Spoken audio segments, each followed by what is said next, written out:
You first, when you take a look at both of these QBs, who had the most impressive start so far in the preseason? Well, to me, it was Shedeur. I didn't see any interceptions when he was out there. Didn't see anything like that. I mean, don't get me wrong. I don't think Dillon Gabriel did a bad job. I was impressed with the brother, but I'm going to go with Shedeur. You know, the pressure was on him. The spotlight was on him. Stephen A. Smith didn't just call out Dillon Gabriel. He held him accountable and made him rethink his comments. The moment Dillon Gabriel spoke and went after Shedeur Sanders, it wasn't a minor slip. He crossed the line and stepped directly into Stephen A. Smith's wheelhouse. And Smith answered with a clear, direct response that left no room for misinterpretation. The comparisons were emanating from the media more so than anybody else. And that's what I think, that's exactly who I think he was directing his comments towards. Having said that, Dillon Gabriel, respectfully, it was stupid. A very dumb comment to make. First of all, let me tell you something right now. In every walk of life, far beyond the parameters of a football field. This wasn't casual sports commentary, it was a decisive critique. Dillon Gabriel's comments were taken apart by Stephen A. Smith with clear, direct points. Gabriel, a quarterback with solid stats but limited top-level achievements, chose to take a public shot at Shedeur Sanders. Shedeur, who has handled sustained media scrutiny and on-field expectations, became the target of an unnecessary criticism. Smith responded by challenging Gabriel's standing to make that claim, and by defending Sanders on the facts. The outcome was clear. Gabriel overreached, and Sanders didn't deserve the hit. Dan Orlovsky would sit up here in comparison to Shedeur Sanders, who did no such thing, and say, hey, thought he looked better. I got to give him the edge here. I thought it wasn't bad. A pick six and a fumble, and we can get over fumbles. Have you heard anybody say that? I know it's possible. Have you ever heard anybody say, we get over? Stephen A. Smith responded immediately. As soon as Dillon Gabriel made his comments about Shedeur Sanders, Smith delivered a clear, point-by-point critique that drew national attention across the NCAA media cycle. Dillon Gabriel has a reputation as a good quarterback, not a dominant one. He can post strong numbers against opponents like Tulsa, but his performance has been inconsistent when the stakes and competition rise to playoff level. Well, those who produce get treated differently than those who don't.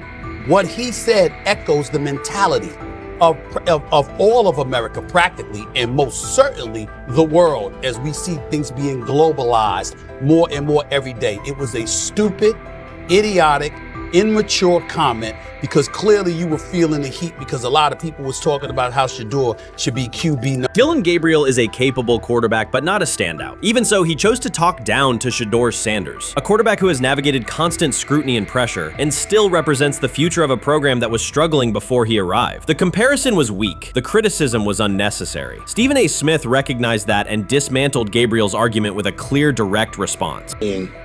How the Browns react to this, how the locker room reacts to this, how Shedeur reacts to this, because it was a clear shot at Shedeur. But let's say Dillon Gabriel's talking about the media.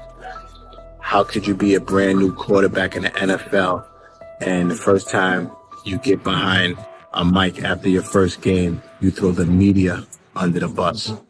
That's arrogance. Stephen A. Smith excels in moments like this. When Dillon Gabriel made his remarks about Shedeur Sanders, Smith responded with a focused, direct critique. He questioned Gabriel's standing to make that claim, noting that Gabriel has transferred between programs and has not been a Heisman finalist. Without theatrics, Smith laid out why Gabriel's resume doesn't justify taking public shots at Sanders. Smith's point was clear. Targeting Shedeur Sanders, a quarterback central to his program's future and consistently under intense scrutiny, was misplaced. Gabriel's criticism lacked the substance to support it, and Smith methodically showed why.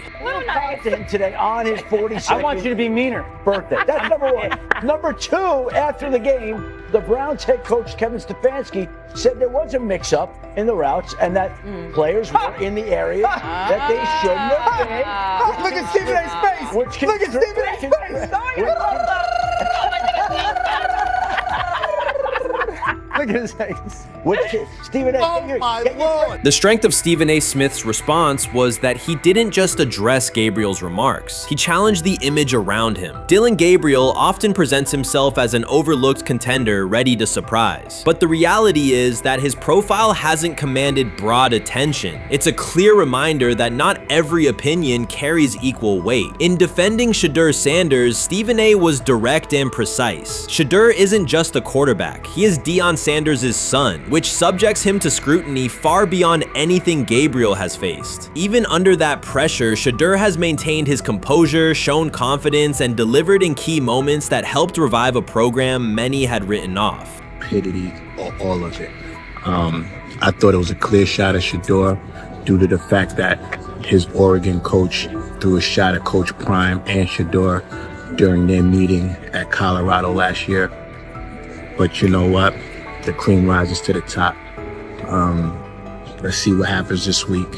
I see a lot of the media talking about they think it was about the media and not about Shedeur.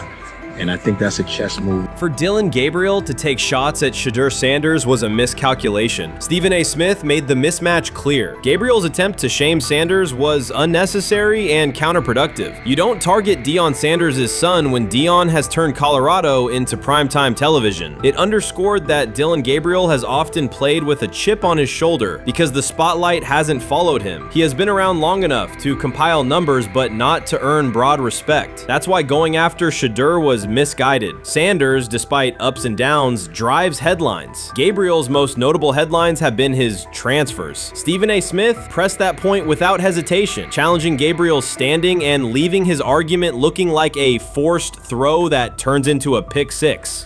You know what? Still needs to thank me a little bit more for that restaurant I treated him and his family to, because it was big time, and stop embarrassing me by going places and trying to use coupons. That's how pathetic he is.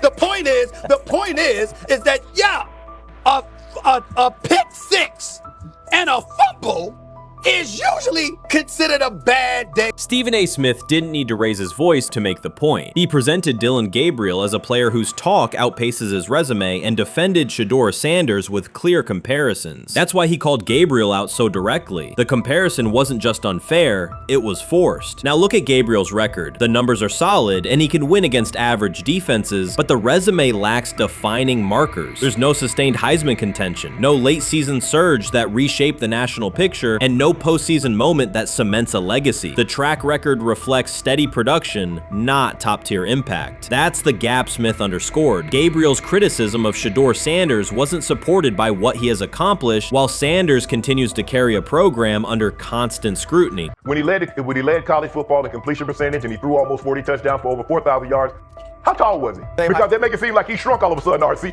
Oh, how lively was his arm? Because all I know is somebody did that.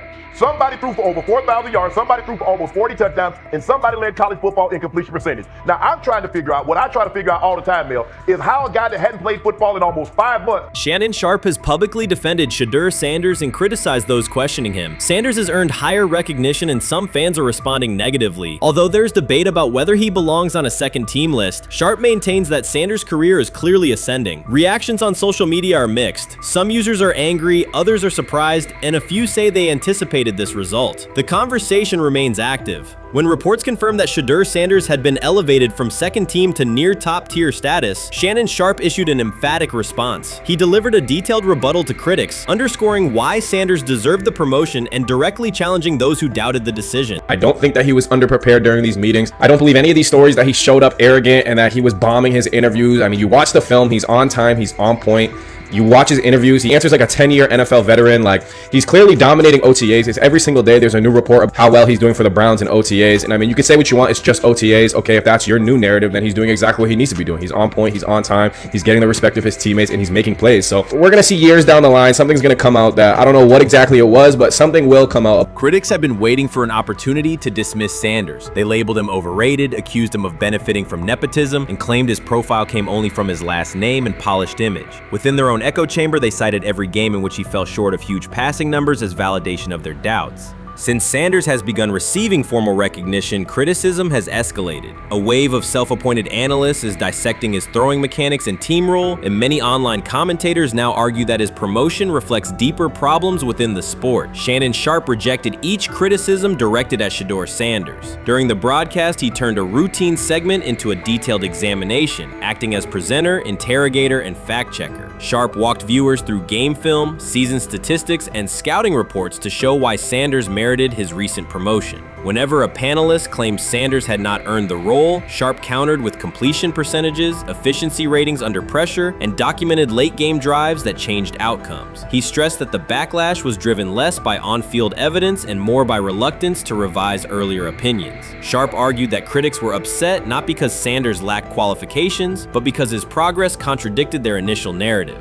By the end of the discussion, Sharpe had moved past simple defense and reframed Sanders as a clear example of performance-based advancement, demonstrating that early predictions can be wrong. Never heard of no Dylan Gabriel or Tyler Shock. What the hell is that?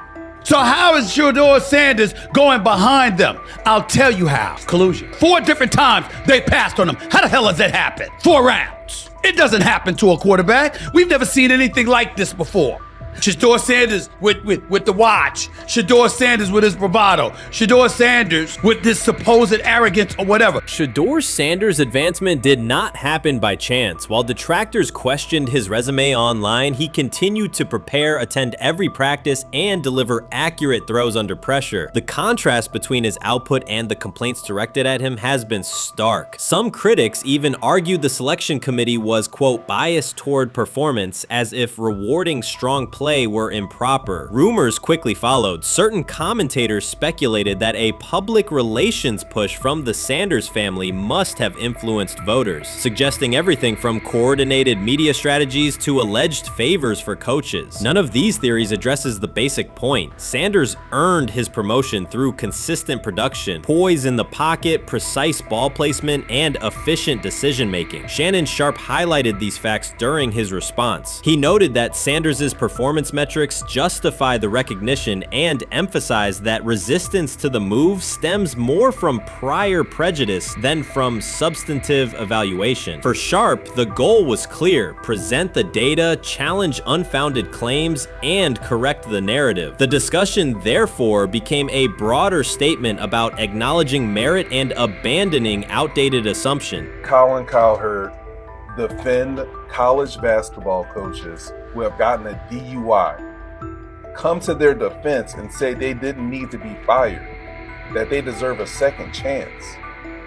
But Shedeur Sanders drives 40 miles over the speed limit, gets a one-on-one ticket, and Cowherd comes on his show today and says he's out on Shedeur Sanders. He's seen enough. He can't support him anymore.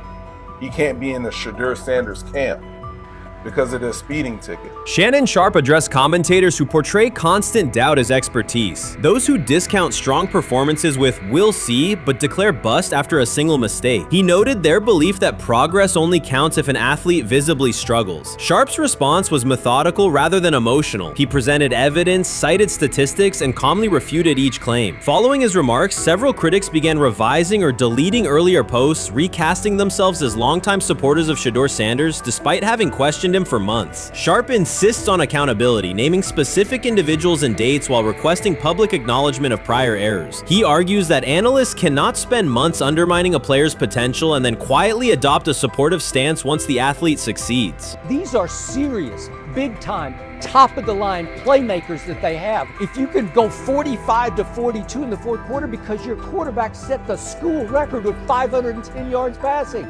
He was flawless. Shedeur is big time. I didn't know for sure, will it translate to the next level of competition? Yes, it might translate to the next level of competition as he can play. Critics who once claimed Shedeur Sanders was unprepared now hesitate to acknowledge their mistake. They resist retracting earlier comments and struggle to accept that an athlete can succeed without their approval. Sanders continues to share practice clips and game highlights without engaging the debate, while Shannon Sharpe documents every dismissive remark, ready to revisit them on national television. The disapproval did not slow Sanders. It underscored his progress and exposed the gap between perception and performance. As a result, the conversation has shifted. Analysts Analysts who doubted him now describe him as undervalued and publish detailed evaluations of his mechanics and game management, suggesting long-standing familiarity with his career. In a matter of weeks, critics have recast themselves as advocates, demonstrating how quickly opinion can change when consistent results leave little room for doubt. Shannon Sharpe signaled that his commentary is not over. He considers Sanders' advancement a positive outcome for every athlete who has been overlooked or criticized for having confidence. Sharpe stressed that analysts do not have the authority to determine who deserves recognition based on personal preference. The reaction to Sanders' promotion, he argued, revealed how quickly opinions can shift once results are undeniable. Sharpe pointed out that many vocal critics became quiet when confronted with objective performance data. This exchange, Sharpe insisted, reached beyond defending a single quarterback. It challenged the practice of dismissing achievements that do not fit familiar narratives. He reminded viewers that success does not require external approval and that consistent talent will surface despite online commentary intended to minimize it. While critics reconsider their positions, Sharpe remains steady, assigning credit to the athlete and allowing the scoreboard to confirm the argument. In his view, the statistics speak clearly enough. Sharpe also emphasized that the intensity of the backlash must be placed in context. College football is a volatile environment where unexpected outcomes are common. Therefore, declaring failure based on incomplete evidence only weakens the credibility of sports analysis. The discussion underscored the need for measured evaluation rather than reactive judgment. Dak Jackson and him and everybody else that we talked to have said that Shedeur looks good. He looks really good. He looks better. And we got Zach that say Dillon Gabriel ain't even an NFL quarterback. It's true. So how is it that this man can't get a rep with the ones, but that non-NFL quarterback can? We all what agree sense with that. is that made? Some observers now claim that recognizing Shedeur Sanders' strong performance undermines football's traditional standards, even though they previously argued he received coverage only because of his father. Faced with Sanders' current statistics, those critics are searching for explanations that fit their earlier narrative. The data have always been clear. Their earlier objections ignored that fact. Shannon Sharpe is openly highlighting this reversal, comparing past negative remarks with Sanders' recent 400-yard games to demonstrate the gap between criticism and evidence. Sharpe did not force these commentators to backtrack. He simply displayed their earlier claims alongside Sanders' results, allowing the contrast to speak for itself.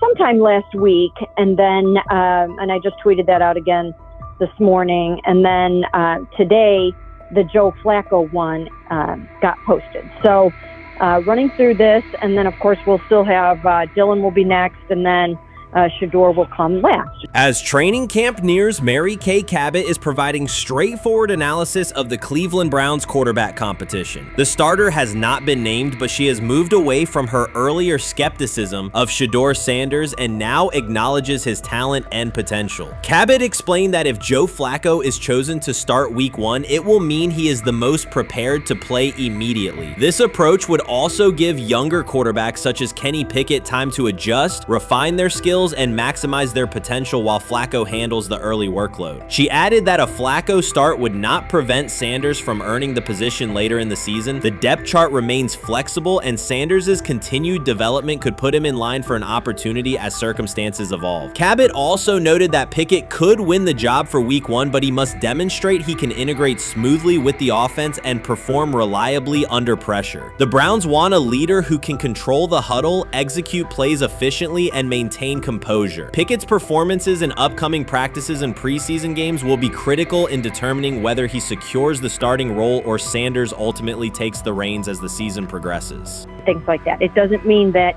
that Kenny can't swoop in there and steal that job by them, but he's really going to have to show that he has a complete mastery of this scheme and this system, and that they don't have to dial it back a lot to put him in there. So these will be some considerations, and I do think that that as the preseason goes along, it will become evident.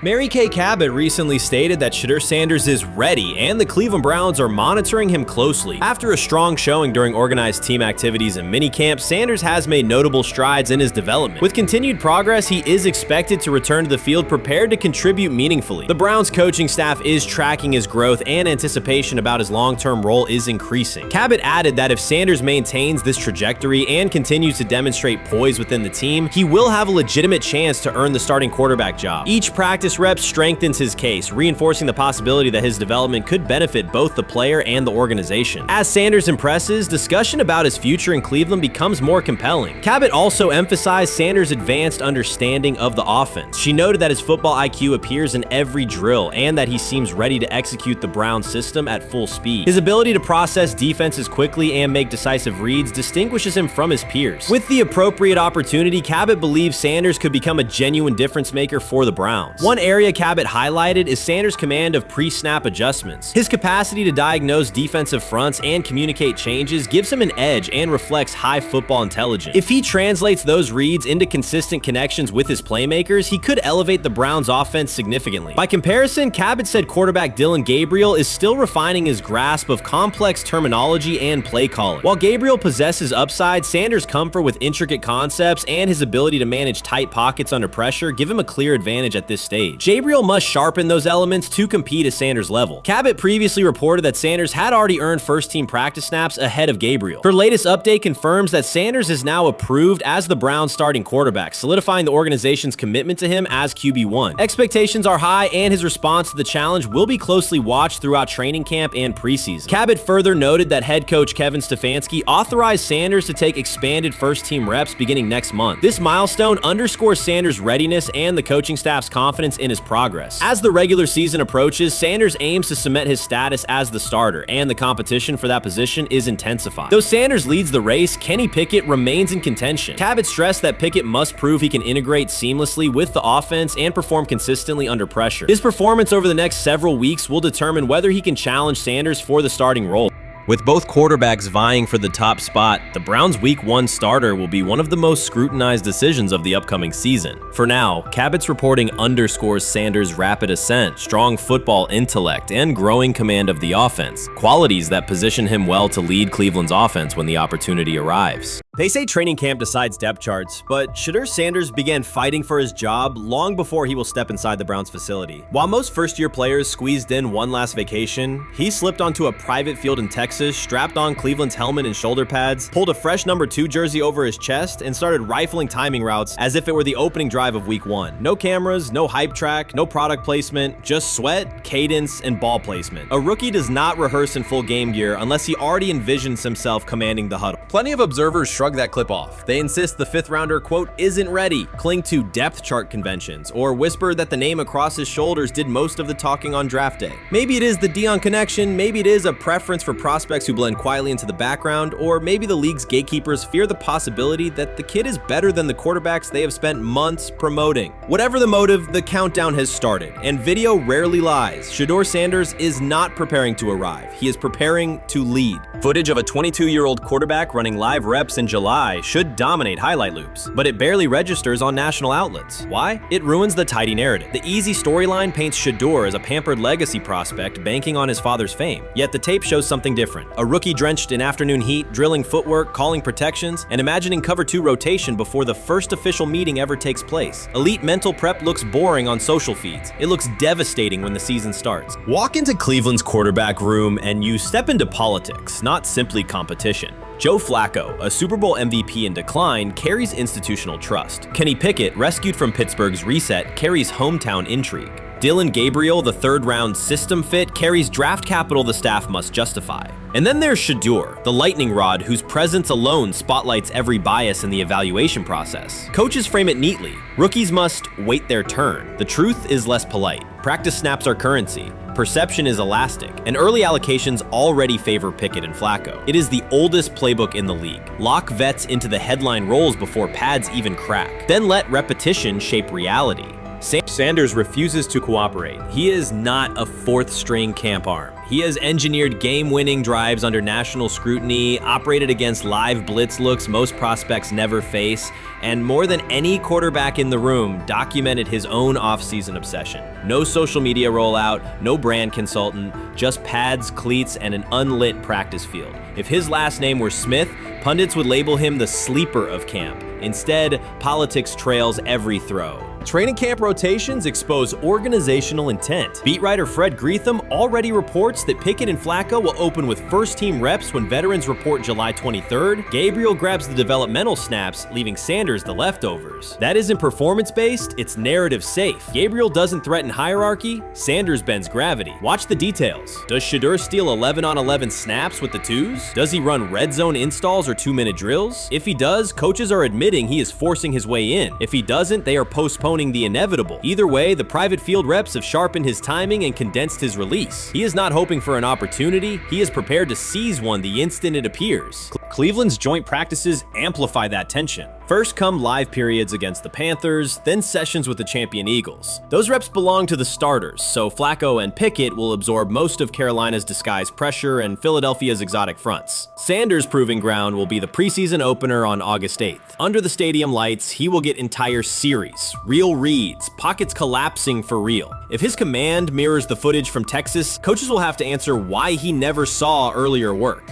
Reps are scarce. 10 padded practices separate veteran arrival from game 1. Even an even split, something that never happens, would hardly suffice. Instead, the staff will funnel snaps toward the comfortable choices. That strategy can bury a rookie, but it can also spark an eruption when limited opportunities turn into highlight drives. One flawless touchdown march in the second half of a preseason game, and the dog pound will chant his name. Then the staff's narrative control evaporates. Criticism of Sanders has never matched the scrutiny applied to his peers. Analysts nitpick a ball pat, a foot angle, a pump fake, Pickett's inconsistency, Flacco's diminishing velocity, Gabriel's college system crutches. Discuss politely, if at all. With Shedeur, the critiques arrive as coded doubts. Does he rely on the family brand? Is he coachable? Can he stay humble? That double standard is as old as the league's resistance to outspoken black quarterbacks.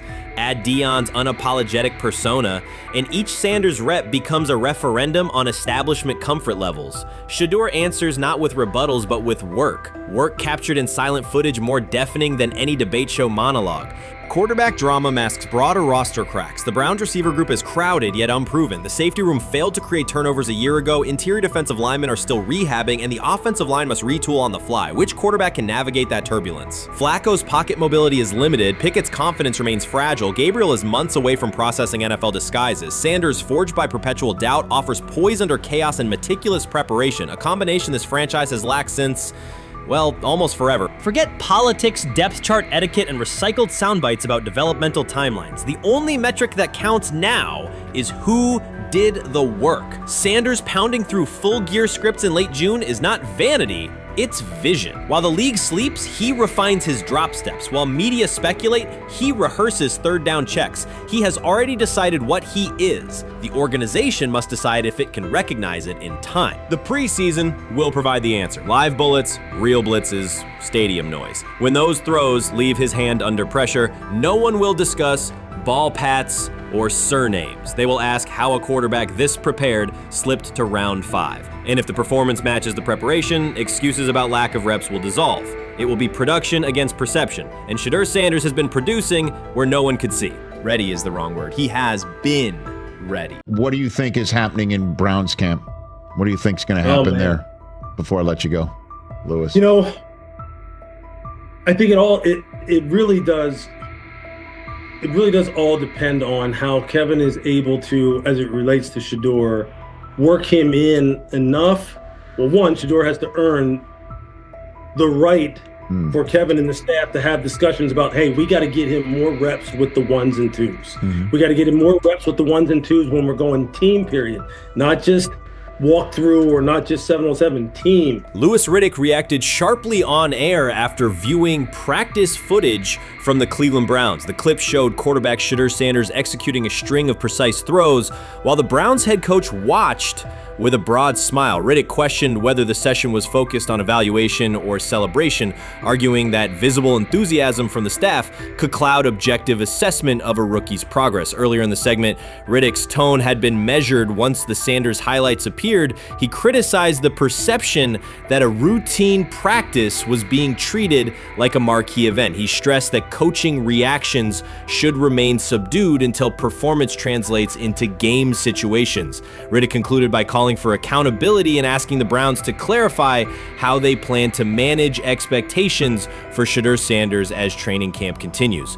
Couldn't imagine me myself saying, hey, you know what, as someone who has been at the very bottom to try and ascend to like some level of success, I could never imagine going, you know what would be really cool? I'm gonna play a joke on someone like this and pretend that I'm a GM and I'm drafting you when actually I'm not, and then I'm gonna hang up and just giggle about it. Man, what the hell are we doing? Seriously, what are we doing when we think that that kind of crap is funny? I don't know. Trying to get likes on TikTok. I don't have the right words for it. Right, Lewis, I'm gonna say this. I don't have the right words for it. Few situations unsettle a former front office executive faster than watching coaches celebrate a rookie quarterback before pads come on in August. In Louis Riddick's view, the Browns staff did more than acknowledge promise. They acted as though they had already secured their franchise leader. Throughout the session, Shedeur Sanders delivered 40-yard throws off his back foot, ran crisp 2-minute drills, and displayed steadiness rare for a first-year player. According to reports, each successful rep drew audible admiration from the sideline, highlighting how quickly enthusiasm has escalated. When Riddick reviewed the same practice tape and heard the glowing comments, he challenged the reaction on live television. He argued that a few controlled drills should not override the methodical scouting and development work that normally guides roster decisions. Riddick's criticism focused less on Sanders' talent than on the evaluation process. He warned that comparing a prospect to established stars or joking about renaming the stadium creates pressure before the player has taken an NFL hit, faced a disguised coverage, or logged a preseason snap. Praising potential is acceptable, he said, but anointing a savior in July risks repeating the organization's history of premature quarterback expectations. Sanders brings confidence shaped by his father's legacy and his own disciplined preparation, yet Riddick insists that progress must be confirmed over time. He urged the Browns to temper public excitement, follow a structured development plan, and reserve celebratory reactions for on-field results that matter. Regular season production under live pressure, not highlight clips from a midsummer workout.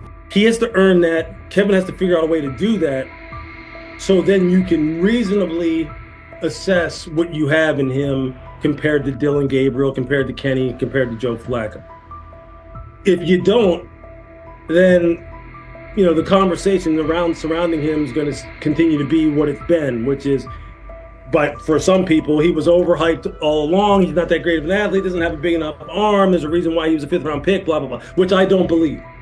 I believe if he is given enough reps, earns enough reps, and then is given enough reps in meaningful situations, he can throw the ball just as good as Joe, if not better, just as good as Kenny, if not better, just as good as Dillon Gabriel. After more than 2 decades in personnel and broadcast analysis, Louis Riddick was dismayed to see a franchise bypass basic evaluation standards after only a series of eye-catching minicamp throws. Reviewing practice footage from Cleveland, he observed Shedeur Sanders drilling 40-yard passes against uncovered receivers and running 2-minute sequences with poise. In Riddick's view, those reps, conducted without pads, contact, or a disguised rush, show arm talent but reveal little about how a rookie handles game pressure. Riddick said the Browns' reaction drifted from objective assessment to outright admiration. Multiple reports indicated coaches were sketching new concepts for Sanders during dinner and referring to dedicated Shedeur packages well before a padded practice. Even the veterans in the quarterback room showed no visible alarm, a sign that staff excitement had already reset the internal depth chart conversation. The analyst emphasized that his concern is not Sanders' skill set. He acknowledged the quarterback's arm strength, footwork, and composure, but rather how quickly the club appears willing to declare him its long-term answer. Riddick cited several past prospects who received similar midsummer acclaim only to stall once real competition began. Given Cleveland's long history of quarterback turnover, he argued the organization should focus on incremental milestones, processing post-snap reads, surviving live pass rushes, and rebounding from mistakes on Sunday afternoons. Riddick urged the Browns to temper expectations and follow a structured development plan so Shedeur Sanders can progress without undue pressure. One coach reportedly admitted he replayed Tuesday's scrimmage film so often that he lost sleep, an anecdote Riddick offered as proof that enthusiasm is already outpacing reality.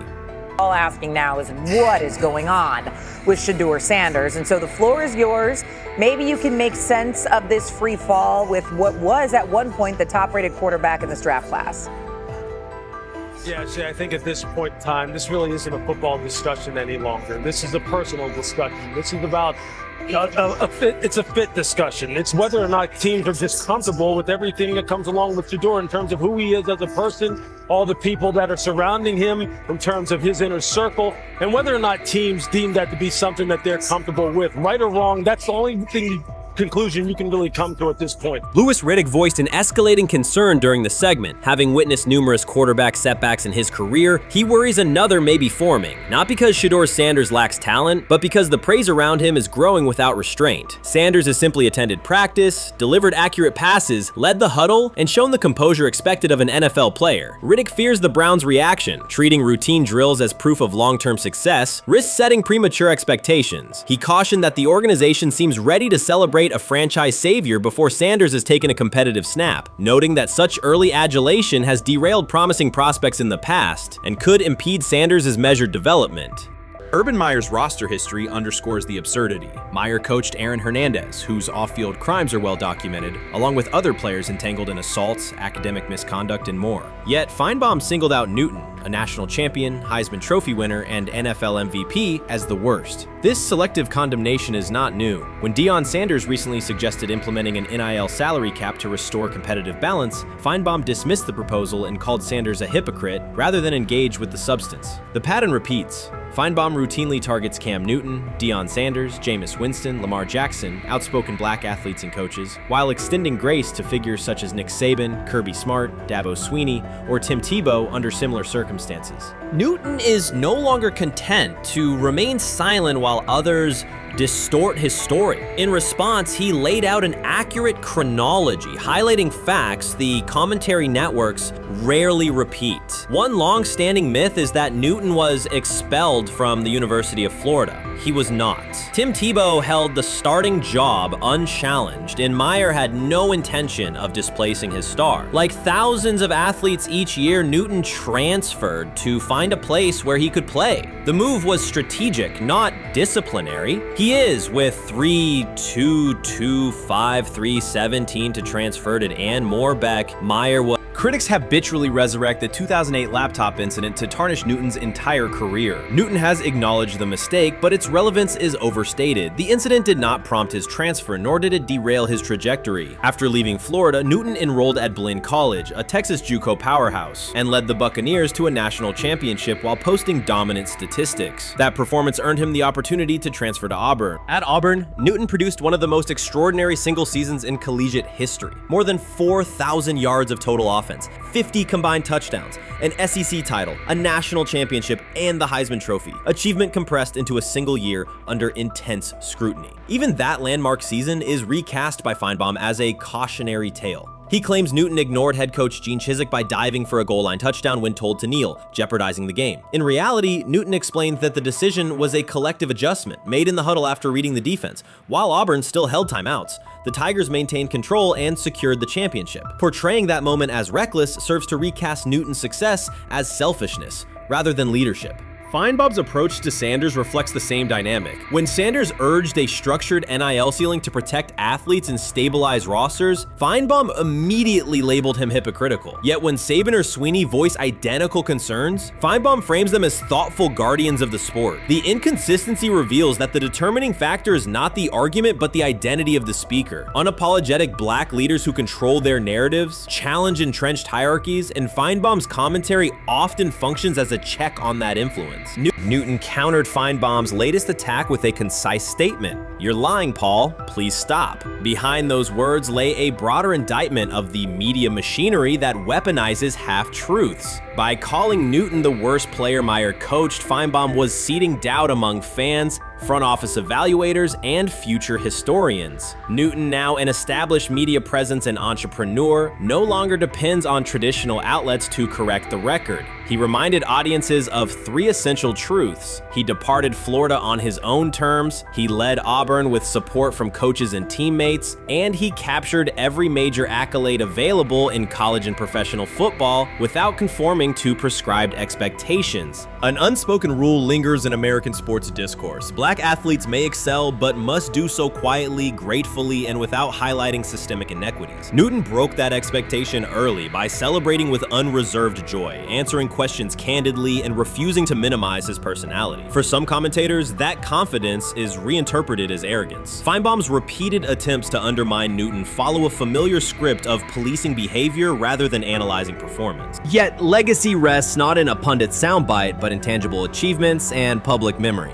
Newton's resume, Heisman winner, national champion, NFL MVP, speaks for itself. Millions of fans witnessed his impact on Saturdays and Sundays. Countless young quarterbacks saw someone who looked like them redefine the position's possibilities. The same is true for Sanders, whose player-first coaching philosophy and media savvy continue to influence college football's direction. Feinbaum's commentary cannot erase these realities. Newton, Sanders, Winston, Jackson, and others have already secured their places in football history. By publicly confronting misinformation, Newton set a precedent for athletes who now possess the platforms and technology to present their stories unfiltered. The microphone no longer belongs exclusively to legacy broadcasters. Newton holds it now, and he intends to keep it. A decisive shift that reduces the gatekeeper's influence and ensures that accomplishments are judged on merit rather than narrative manipulation. While much of the NFL community attended the ESPYs in Los Angeles, Shedeur Sanders spent the day in Cleveland with families recovering from a residential explosion. He did not seek cameras or a red carpet appearance. He chose to be present in a neighborhood working through loss. Weeks earlier, an explosion at the Rainbow Terrace Apartments in the Garden Valley neighborhood displaced more than 100 residents. Local officials reported that 42 families were left without housing. A father suffered burns over most of his body and remained in a coma. His 2 young children were hospitalized in critical condition. The damage extended beyond structures. Families lost possessions, stability, and routine. Cleveland City Council member Richard A. Starr described the moment as a family fighting for its future. Outside of local reporting, national attention was limited. Sanders decided to go to the site, meet residents, and help organize a day focused on relief and connection. The decision drew questions almost immediately. Some asked why he was not at the ESPYs, others questioned his motives. Sanders did not respond with counter-arguments. He explained simply that he felt an obligation to be present and that he would act on that conviction. This was not a team-scheduled appearance. He promoted the gathering himself, arrived without ceremony, and spent the day with residents. His approach emphasized listening, participation, and time. The event, which he called the Garden Valley Fun Fest, brought a large turnout over several hours. The purpose was straightforward: create space for families to reconnect and for children to play, even as recovery work continued. Sanders threw passes with kids on the blacktop, joined in games, and spoke with parents and grandparents about what they were facing next. He moved through the apartment complex and common areas with minimal staff support. Browns defensive lineman Michael Hall Jr. attended and interacted with residents as well. There were no speeches or staged moments. The focus remained on residents and their needs. Questions about visibility persisted as photos and short clips circulated online. Some criticism framed the visit as a substitute for a higher profile appearance in Los Angeles. Sanders kept to the same message. The priority was to support a neighborhood coping with displacement and uncertainty. He did not present the choice as a protest of any event. He presented it as the correct use of his day.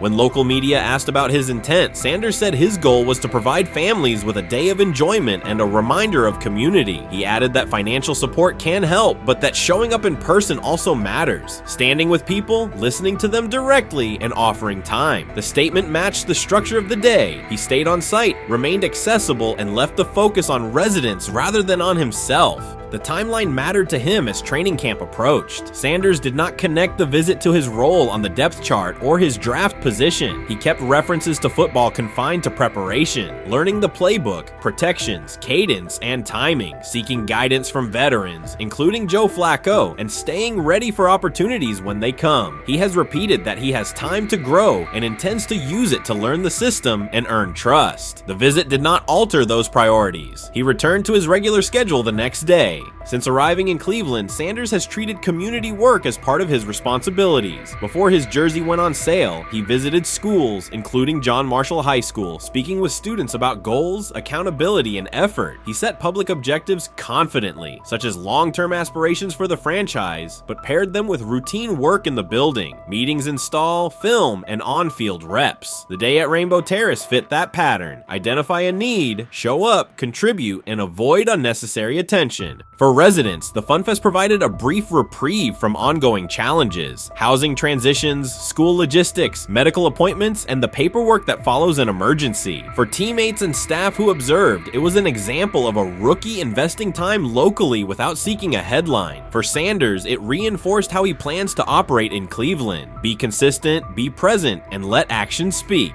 The setting at Rainbow Terrace underscored the scale of recovery ahead. Families described the first weeks after the explosion: nights in temporary housing, efforts to replace clothing and essentials, coordination with agencies and community groups. Sanders moved from group to group, speaking with parents about their immediate needs, greeting elders who came to watch the activities, and encouraging kids who wanted to throw a football, run races, or take a photo. He kept the schedule flexible so residents could arrive and leave as they were able. Community partners and volunteers handled tables for supplies, simple games, and refreshments. There were no sponsor banners or organizational pitches. Residents organized as they usually do, checking on neighbors, guiding children, and sharing updates. Sanders' role was clear: participate, make time, and listen. The presence of a recognizable player brought energy, but the purpose remained practical: create a normal afternoon in a place that had not felt normal since the blast. Online reaction covered the full range of opinion. Some posts praised the decision and the event's tone. Others questioned why a rookie would skip a high visibility awards show. Sanders did not try to manage that conversation. He maintained the same explanation. He chose to spend the day where he believed he could be useful, and then he returned to his football schedule. The approach was consistent with how he addresses other topics: answer directly and move on to the next task. The same measured approach appears in his preparation for camp. Sanders has not asked for public guarantees about reps. He has focused on install recall, cadence, and protection IDs, route timing, and situational work. He has sought input from veterans, thanked teammates who have provided guidance, and spent time with receivers and linemen to align on communication. Coaches have emphasized that the quarterback competition is a process, and Sanders has accepted that framework. His emphasis remains on readiness. None of this overshadows the experience and resumes of other players on the roster. It does provide a clearer picture of how Sanders operates as a professional. He separates off-field actions from promotional efforts. He keeps football preparation focused on what he can control. He communicates with teammates across position groups so that timing and expectations are shared. He does not try to steer attention in his favor. He tries to make steady progress. The day in Garden Valley was one example. He arrived without a speech, stayed for hours, and left without an announcement. He did not ask for recognition. He offered time. Residents responded in kind. Kids lined up for catches and races. Parents and grandparents asked about camp and wished him well, and neighbors coordinated rides and schedules around the event. The atmosphere felt like a neighborhood gathering, not a media production. Local leaders who were present or who spoke later emphasized that recovery will take months. Families will continue to navigate housing, healthcare, and daily logistics. Events like the FunFest do not resolve those issues, but they help sustain community connections and morale. Sanders' contribution was to create a space for that to happen and to treat the day with the same seriousness he applies to practice, plan, execute, and keep the focus where it belongs. As the preseason approaches, Sanders will continue to compete for opportunities on the field. He has said he will be prepared when called upon, and that he understands the importance of mastering details before focusing on outcomes. The organization will make decisions based on evaluation, and he will accept the results while continuing to improve.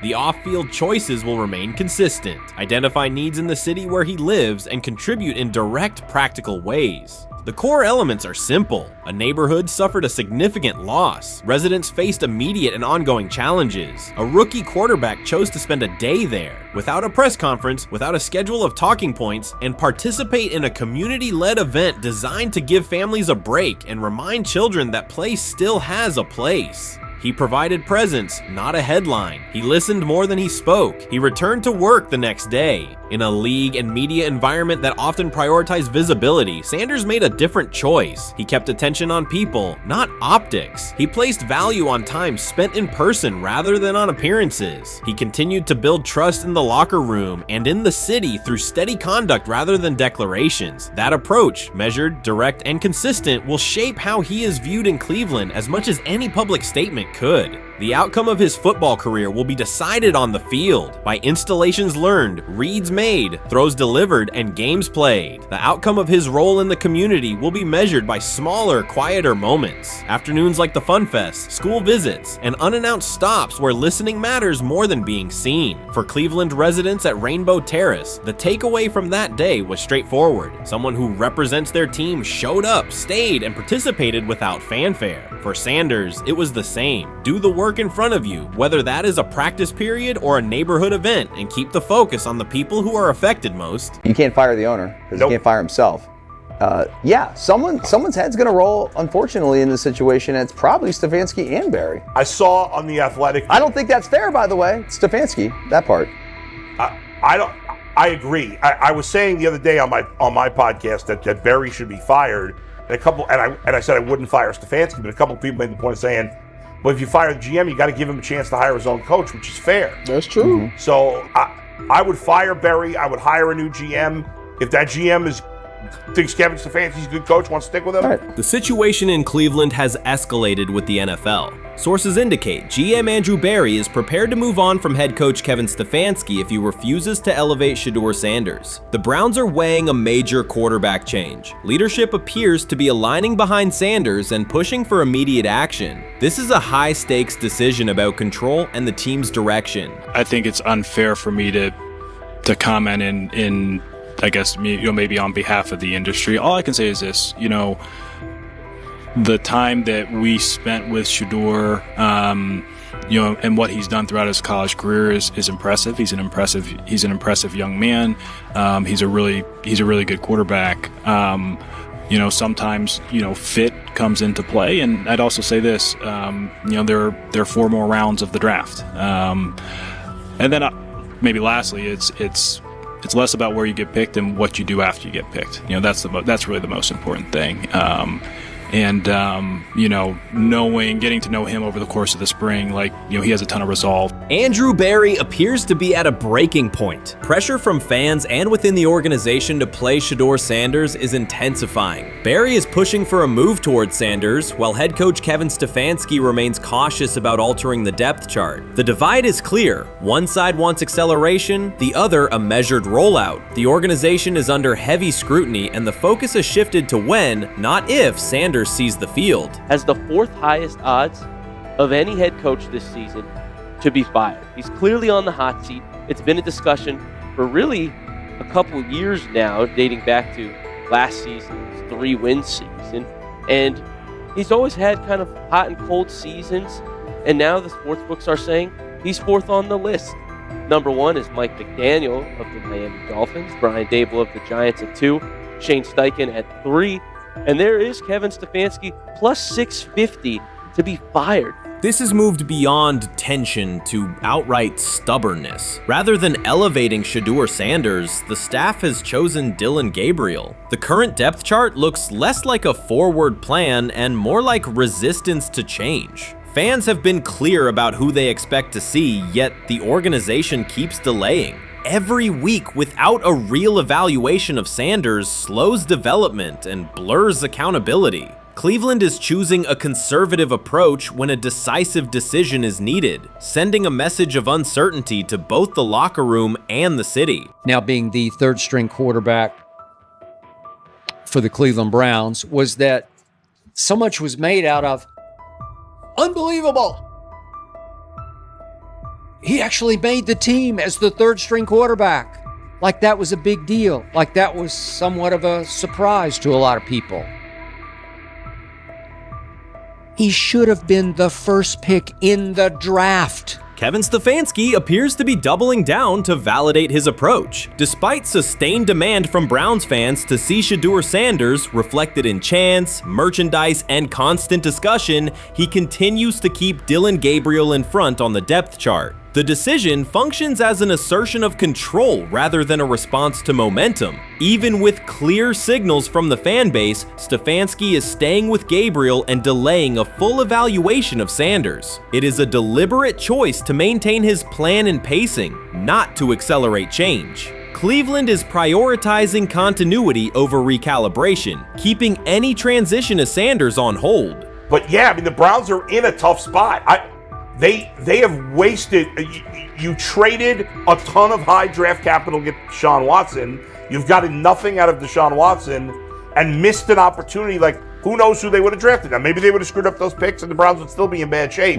Andrew Berry is likely frustrated watching Dillon Gabriel default to conservative throws while the offense stalls. From a football perspective, this appears to be the hill Kevin Stefanski is choosing to stand on. Keeping Gabriel ahead of Shedeur Sanders has limited the unit's explosiveness and prevented a full evaluation of a higher ceiling option. Drives end quickly, field position flips, and momentum is lost while Sanders remains on the sideline. Fan patience is wearing thin. Each ineffective series intensifies criticism and shifts scrutiny toward the coaching staff's criteria for the depth chart. With every additional snap for Gabriel, the decision reads less like an open competition and more like rigid adherence to a plan that isn't producing results. The optics are clear. A dynamic quarterback sits while a cautious approach keeps the offense in neutral. If this continues, accountability questions will grow inside and outside the building. What performance benchmarks keep Gabriel ahead of Sanders? When will Sanders receive first-team reps in live situations to allow a fair comparison? The front office must decide whether to preserve continuity or pivot toward a timely assessment of Sanders. The longer the current approach stays in place, the more it signals stubbornness rather than adaptation, and the more pressure mounts to realign the plan with on-field output.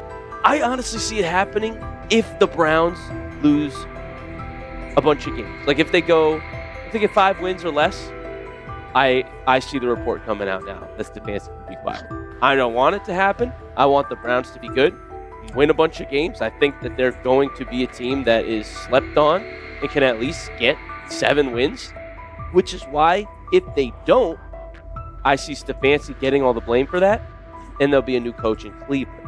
Because their players, to me, are there once again. We've talked about the incredible rookie class. The approach in Cleveland lacks consistency. One week, Andrew Berry signals he wants Shedeur Sanders on the field. The next, Dillon Gabriel gets the reps and the plan stays conservative. Through it all, Kevin Stefanski shows limited urgency despite pressure on his job security. Fans are asking for an offense that can push the ball, change field position, and produce points. Instead, the unit leans on short throws and cautious sequencing. Gabriel's play keeps the ceiling low and momentum static, while a full evaluation of Sanders is postponed. The result is growing frustration and a clear disconnect between the front office, coaching staff, and expectations in the stadium. The NFL tried to teach him and his father a lesson. You don't act like that. You don't talk like that before a draft. We'll show you how our game is played. We will watch you plummet all the way. I think he would have gone undrafted except for that owner in Cleveland. And he is the key to everything because he is something of an against the grain maverick owner. He's kind of a wannabe Jerry.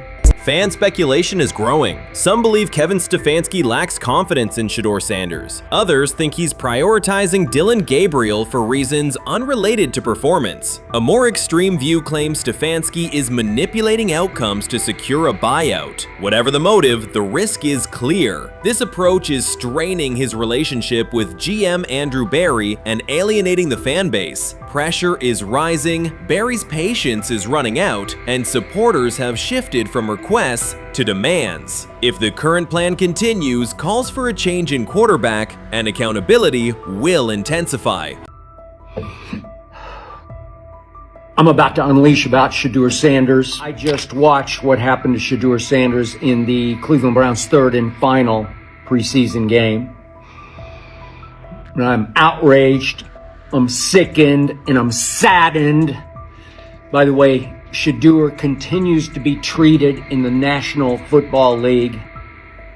Now by those sorry-ass Browns and sorry-ass Kevin Stefanski. The Cleveland Browns are once again mishandling a promising quarterback. Skip Bayless criticized the organization for failing to develop Shedeur Sanders and for misusing his skill set. He argued that the team's decisions are undermining Sanders' progress and turning a major investment into a cautionary example. Bayless pointed to inconsistent usage, questionable play calling, and a lack of clear direction as key issues limiting Sanders. He said the Browns need a defined development plan and stronger support if they expect Sanders to succeed. Skip Bayless delivered a direct, critical assessment this week. After seeing Shedeur Sanders in a Browns uniform, he argued that Cleveland is mishandling the quarterback and undermining his development. Bayless said the team's approach shows poor planning and inadequate support around Sanders. He dismissed excuses about strategy and emphasized the need for better coaching, deployment, and protection. In his view, the Browns are setting themselves up for problems before the season begins unless they establish a clear plan for Sanders. Given the team's recent decisions, his reaction is understandable. Cleveland has a history of inconsistent quarterback development. Shedeur Sanders is a premium prospect, the son of a Hall of Famer, a proven college performer, and a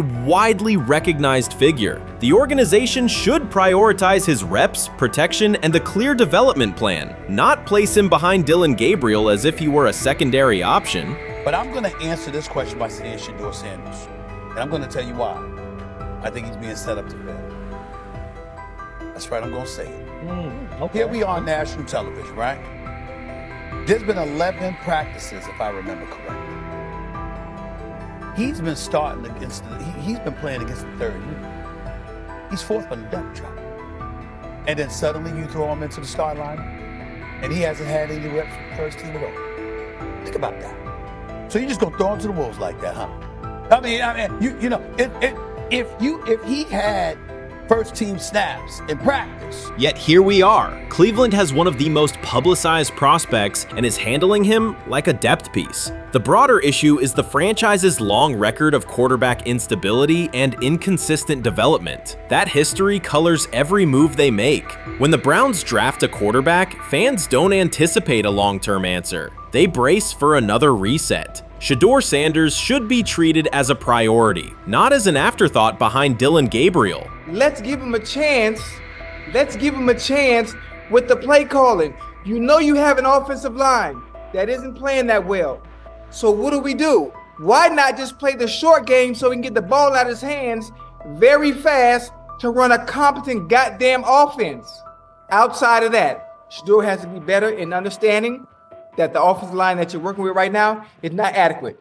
Why not allow the players that are competing for a job, in this instance, Shedeur Sanders, to finish off the 2-minute drill? When Browns fans see another quarterback selected, they brace for another setback. The franchise's recent history, from Johnny Manziel's failed stint to the rocky handling of Baker Mayfield, reflects inconsistent development and short-term decision-making. Against that backdrop, Skip Bayless's reaction to Shedeur Sanders on Cleveland's roster was blunt. He argued the team is already mishandling a premium prospect by treating him as a secondary option instead of a centerpiece for the future. Bayless's position is straightforward. Sanders is not just a name, he brings proven college production, leadership traits, and significant visibility that can strengthen both the offense and the organization's broader profile. Burying him on the depth chart behind Dillon Gabriel signals a lack of a clear development plan and wastes early momentum. Instead, Bayless contends, Cleveland should establish a defined pathway.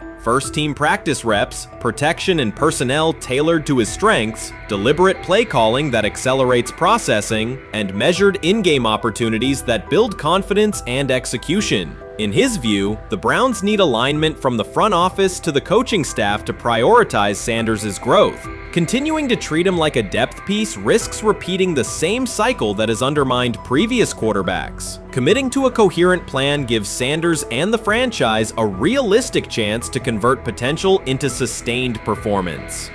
Honestly, guys notice it more when you're out winning games, right? If Cleveland starts off in a bad start, they're not doing well, and all of a sudden Shedeur or Dillon Gabriel are doing well in 7-on-7. They're throwing dimes.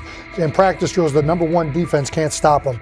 People take notice of that, and the more that the players see it, they're gonna. Then the comments start happening over the lunch table. They start happening throughout the building, and that's when the pressure really will get severe. The Cleveland Browns were focused on resolving their quarterback situation until Jason Kelce made pointed comments that triggered a strong reaction from ownership. The response inside the organization was immediate and intense. What exactly did Kelce say that has the dog pound on edge and the front office under pressure? We've seen that miserable game by the Cleveland Browns. So they throw Joe Flacco in there, and I like Joe Flacco. He did good, but they gave him the resource of all the first-team guys. Then they throw Dillon Gabriel in there with first teams and second teams. So Dillon always is getting protected. The same thing again, they gave this scrub max protection on every play.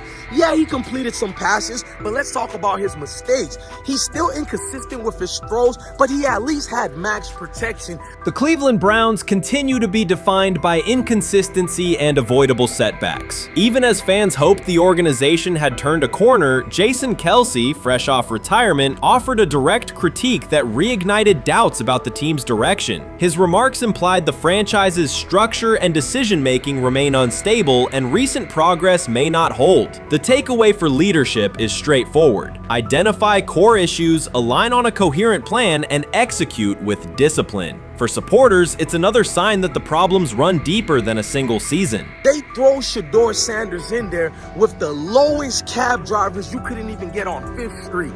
And I'm pissed off, bro, because the play calling was abysmal. Look, even if you don't like Shedeur didn't even get a chance to be trash. Even if you think Shedeur is garbage, he didn't even get a chance to be garbage. That's how awful the offensive line was. Kevin Stefanski still doesn't want to give Shedeur second strings and first strings reps. Why is that? Browns ownership's response shifted from measured to urgent. The pattern is familiar in Cleveland. The team once treated Johnny Manziel as a franchise solution, retained Hugh Jackson for a second year despite results, and invested heavily in Deshaun Watson through a costly trade and contract. These decisions reflect aggressive but poorly aligned planning. The outcome has been continued instability instead of sustained progress.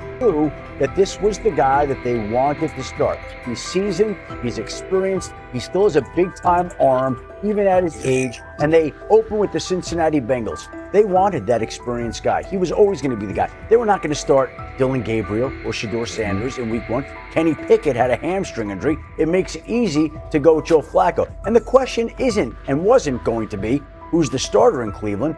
The question is, who's going to be the backup in Cleveland? Who's going to be the number 2 quarterback when they open the season against these Bengals? Fans still show up season after season, expecting improvement and bracing for setbacks. The usual pattern has been early optimism followed by a gradual collapse. But last season was different. For a sustained stretch, the Browns looked organized and competitive, resembling a functioning team. Couple days, 3 days until roster cutdowns, how do you feel about that? Do you feel like you belong here on this team?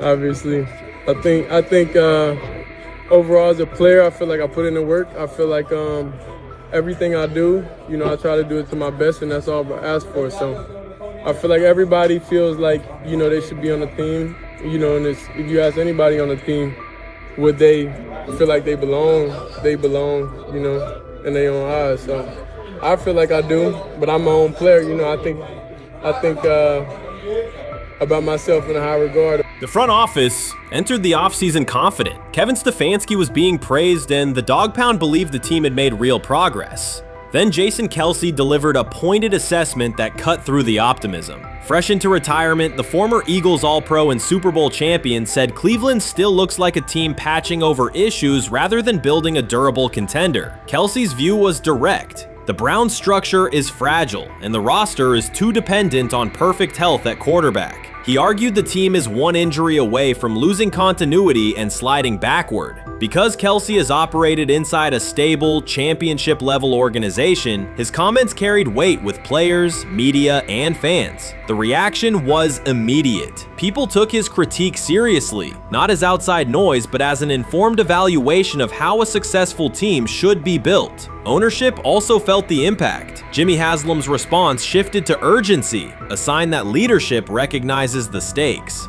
The criticism arrives in the context of prior high-risk decisions, especially the fully guaranteed $230 million commitment tied to Deshaun Watson. Watson has missed time and shown inconsistency when available, and the contract has constrained flexibility. Kelce's remarks highlight why depth, alignment between the front office and coaching staff, and a clear contingency plan at quarterback are non-negotiable. The takeaway is straightforward. Cleveland must convert last season's progress into a stable framework, protect the quarterback, deepen critical positions, and establish a plan that survives injuries and short-term setbacks. Without that, the games that fueled optimism will remain temporary.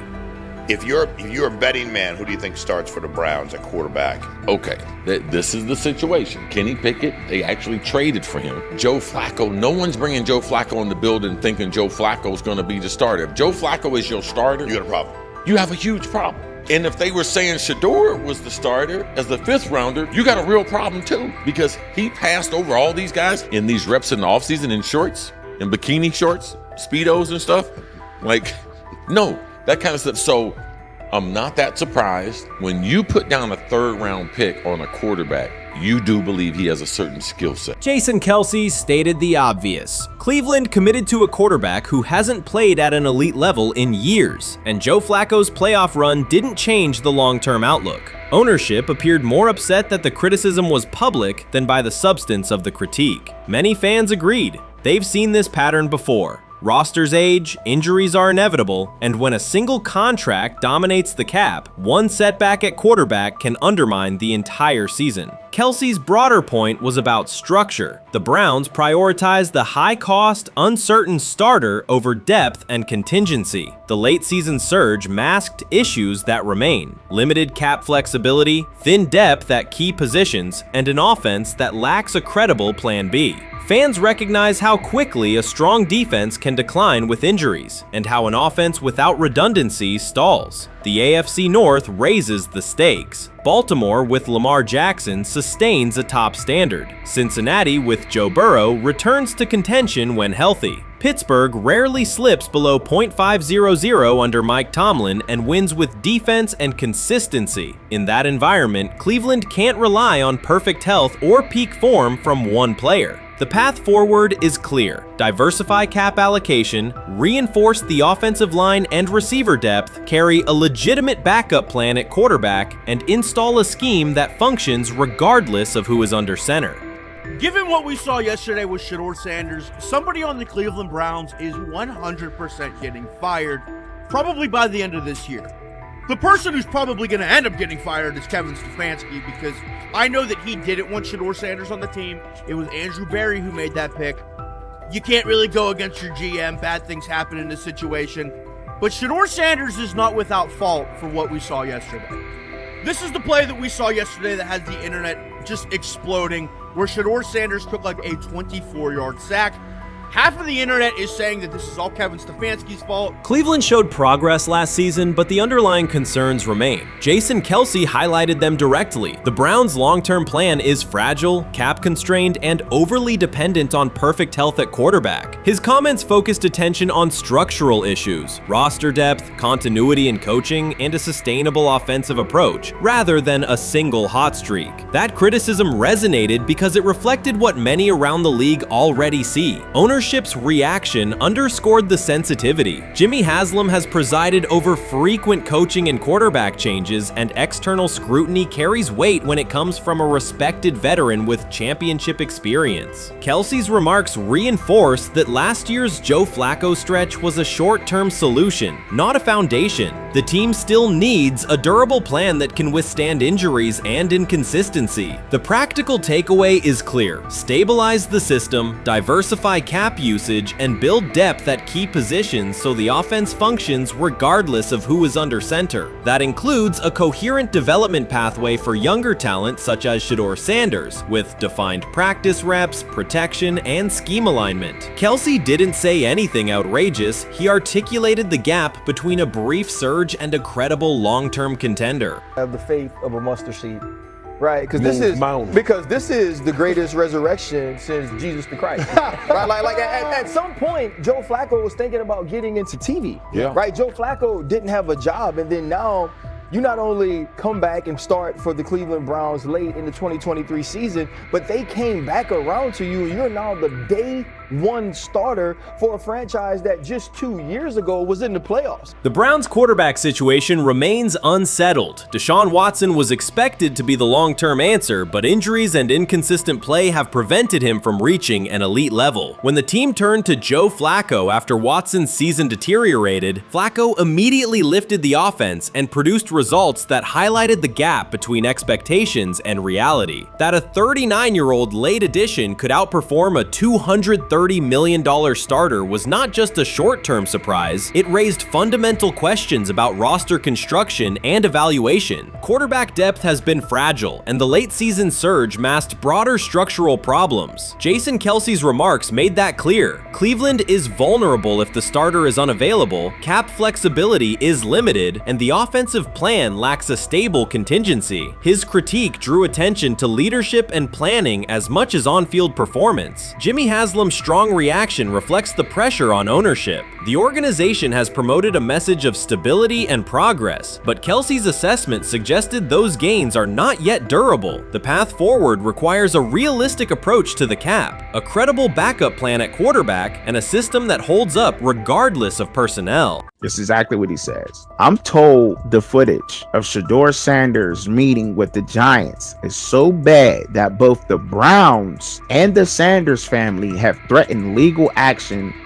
if it is published. The New York Giants have released audio from their draft interview with Shedeur Sanders, and the disclosure has drawn intense public reaction. Fans want to know whether Sanders made critical remarks and why the Giants shared material that should have remained confidential. The situation revolves around an open microphone, contentious comments, and the broader implications of the leak. The New York Giants published a brief, edited segment from their interview with Shedeur Sanders and withheld the remaining footage. Observers are debating whether this was a strategic public relations decision or an attempt to discredit him. The team has offered no additional explanation, and many fans view the limited release as inadequate and potentially misleading. They are demanding full transparency and accusing the organization of orchestrating a negative narrative. While criticism of Sanders is vocal, his supporters are responding with equal intensity. There was another team that he sat down with. What do you mean it didn't go well after that? So, he was pissed that they did that to him. They did that to him. He counter-confronted them. The same thing they do to every other quarterback prospect. They did that to him. They slide in a mistake to see if you catch it.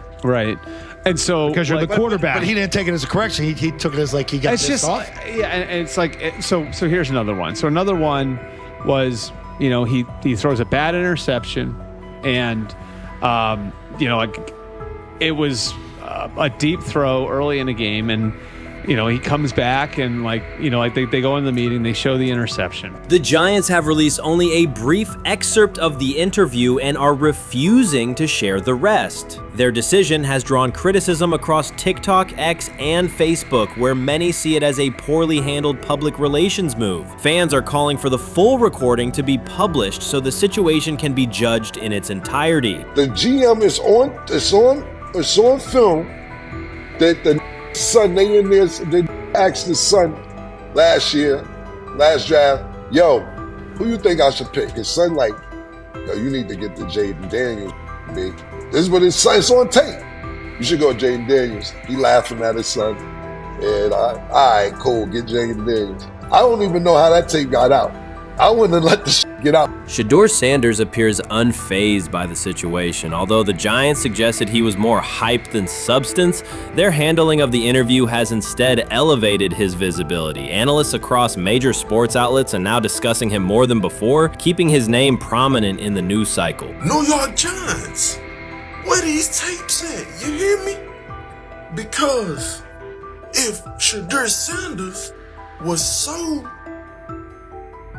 unprofessional, y'all would have leaked the tapes for the whole world could see, right? Cause understand, it's a lot of he say, she say.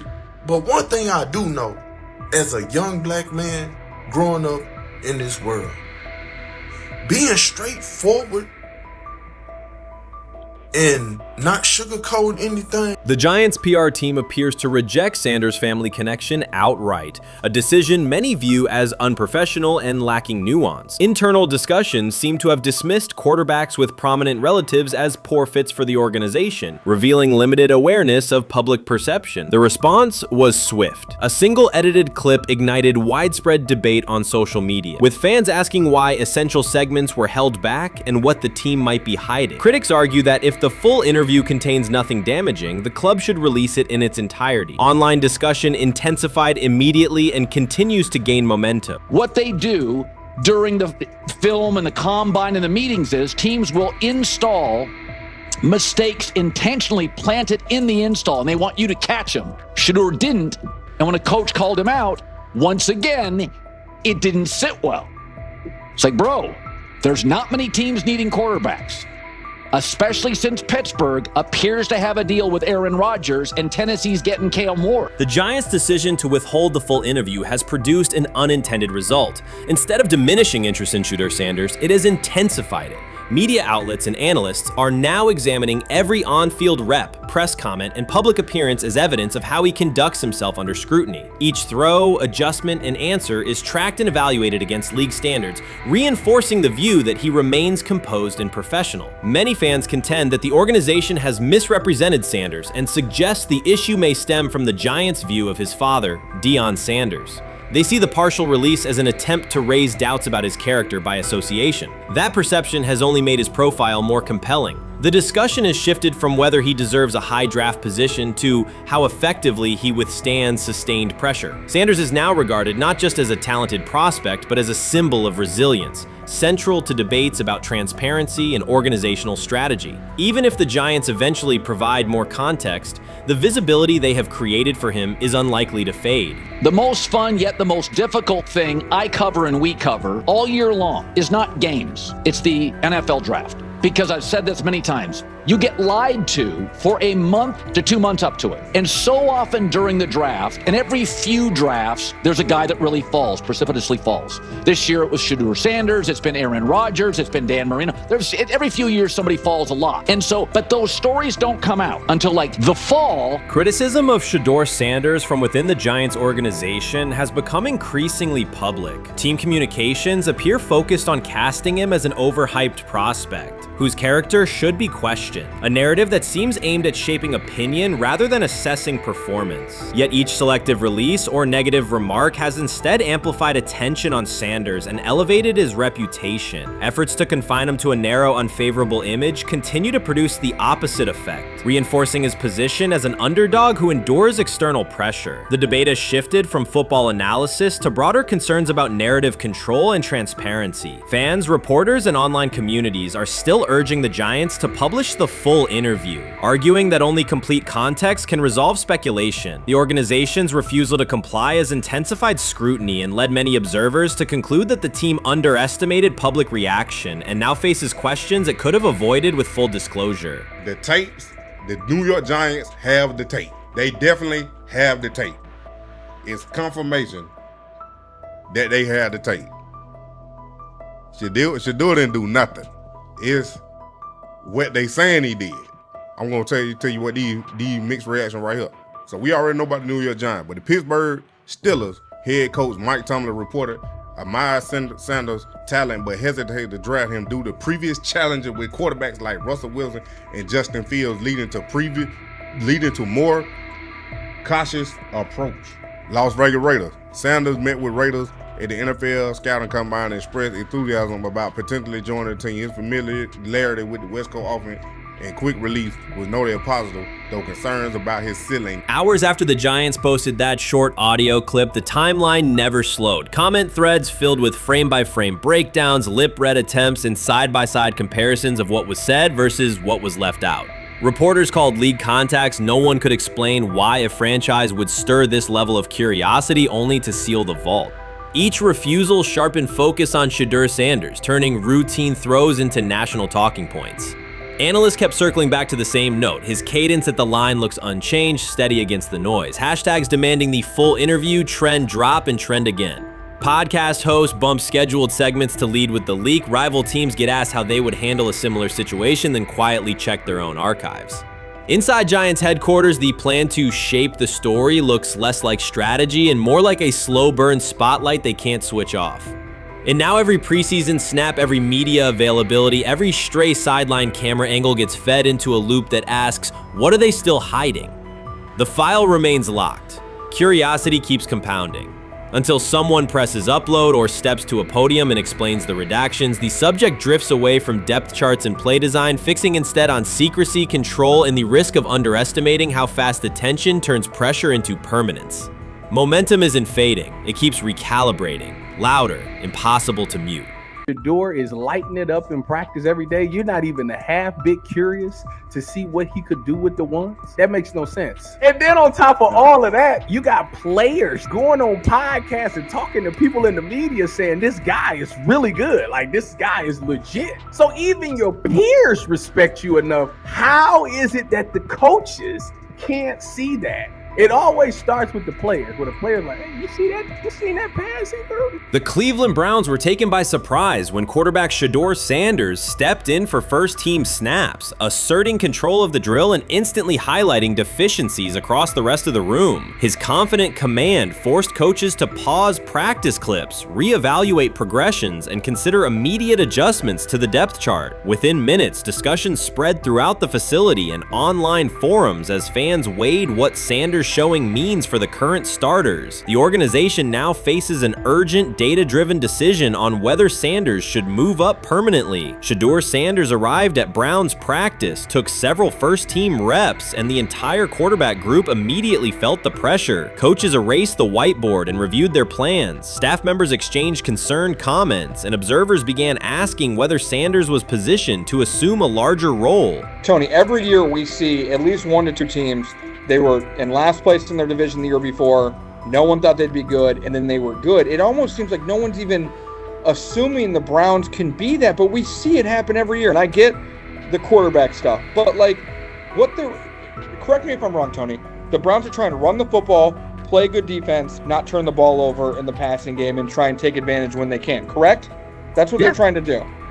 That was the 2020 offense. The Cleveland Browns are still searching for stability at quarterback. Deshaun Watson is yet to deliver consistent starter-level production that justifies his contract, and each game renews doubts about whether he can regain peak form. Behind him, rookie Dorian Thompson-Robinson shows promise but remains inexperienced and unpolished. Coaches are evaluating alternatives each week and may need to adjust the depth chart if progress stalls. The roster around them is built to contend now, so ongoing uncertainty under center is increasingly costly. As we talk about, we do believe in best player available. We do believe in positional value, and we didn't necessarily expect him to be available in the in the 5th round, and so we love adding competition to every position room and adding him to compete with the guys that are already in there. We felt like that was the appropriate thing to do. The Browns quarterback group is unsettled. Deshaun Watson has yet to provide the reliable, high-level play his contract demands, while rookie Dorian Thompson-Robinson remains promising but unpolished. Depth behind them consists mostly of veterans whose experience lies more in holding clipboards than leading offenses. The coaching staff needs an immediate answer, not a 3-year development project. Shedeur Sanders enters as that potential solution. At Colorado, he passed for more than 3,200 yards despite working behind one of college football's poorest offensive lines, consistently demonstrating poise, quick processing, and accurate ball placement under heavy pressure. Film shows steady reads and disciplined footwork, traits that offset concerns that his profile is built on family name or media attention. Cleveland viewed the signing as a low-risk, high-reward move. Early in camp, Sanders received a handful of first-team snaps intended merely as an evaluation. Those plays quickly changed practice tempo. The ball came out on time, receivers hit their landmarks, and the defense struggled to adjust. Coaches immediately expanded the review using phrases such as evaluate every option, an indication that the depth chart was no longer fixed. Watson sensed the scrutiny. Thompson-Robinson increased his urgency. Within minutes, competition in the quarterback room intensified. Sanders repeated that performance in subsequent sessions. His footwork remained clean, progression sharp, and throws firm and precise. Each strong rep forced staff to reassess the plan to keep him buried on the developmental track. The broader context magnifies the pressure. Cleveland's roster is built to contend now. Fans are weary of quarterback turnover, and the front office cannot afford another costly misstep under center. Around the league, rookie passers rarely wait multiple seasons anymore. Joe Burrow, Justin Herbert, CJ Stroud, and even late pick Brock Purdy established that precedent. If Watson opens the regular season and struggles, public calls for Sanders will grow, especially if the rookie flashes in preseason. Alternatively, another team could attempt to acquire him if Cleveland hesitates to elevate his role. Each scenario underscores the same reality. Sanders' emergence has turned a routine camp evaluation into a critical decision point for the franchise.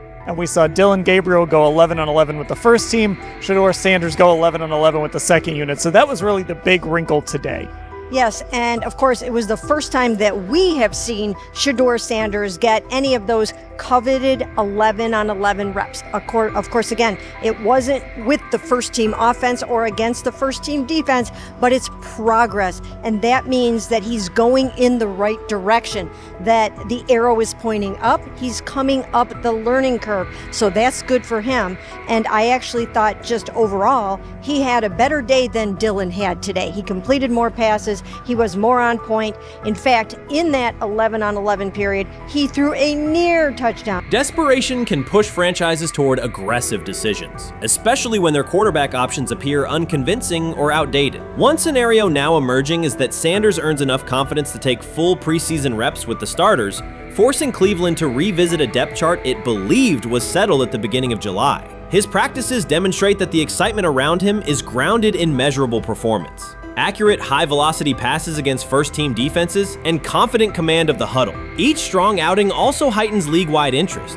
Rival scouts adjust evaluations, and general managers revisit their notes, aware that a viable young quarterback may soon become available. Inside the facility, the personnel staff must balance short-term results with long-term roster planning, knowing that an early move could reshape salary cap allocations and locker room dynamics. The pressure on Watson and Thompson Robinson escalates accordingly. Both must produce visible progress to maintain their current roles. Cleveland's recent history shows how quickly promising quarterback situations can devolve into controversy. The franchise has turned potential breakthroughs into organizational turmoil before, so observers remain cautious about how this competition will unfold. Many observers declared Deion Sanders was finished. They argued that his public style attracted unnecessary attention, that his health had deteriorated too far, and that his coaching career was approaching an abrupt conclusion. They misread his resolve. When speculation intensified, Sanders did not schedule a press conference or issue a formal statement. Instead, he released a short video recorded at his Texas home, walking alongside recording artist Lil Wayne. The footage established two facts. Although Sanders still walks with a limp, he remains active, and he intends to return to the sideline.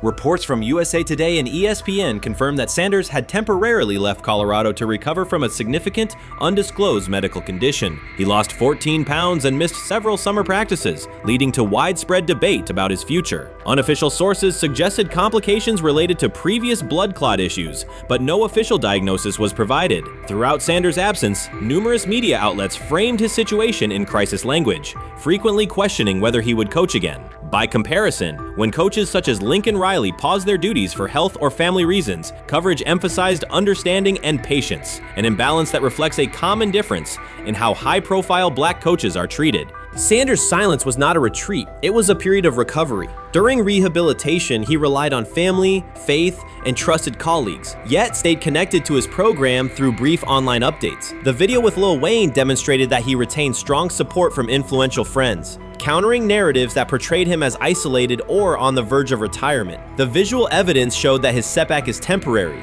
and that he remains determined to lead Colorado into the forthcoming season. Since accepting the Colorado position, Sanders has dramatically elevated the program's national standing. He first drew national attention to Jackson State and the broader HBCU football landscape, then moved to Boulder and transformed a one-win team into a central storyline in college athletics. His approach, combining hip-hop culture, direct communication, revelation and open expressions of faith has challenged conventional expectations for head coach behavior. Each step forward has been met with heightened scrutiny. His time at Jackson State was labeled a publicity stunt. His departure for Colorado was framed as abandoning HBCU culture, and his social media presence has been cast as distraction from traditional coaching responsibility. Critics often magnify Sanders' missteps and question his motives, while comparable actions by other coaches receive neutral or sympathetic coverage. Showings of enthusiasm from Brett Favre and disciplinary intensity from Nick Saban are celebrated as competitive passion, yet Sanders' displays of confidence are frequently labeled arrogance. The discrepancy illustrates deeper biases rather than differences in performance. Sanders' success challenges entrenched expectations of how a college football leader should look, speak, and act, especially a black coach who refuses to downplay his identity.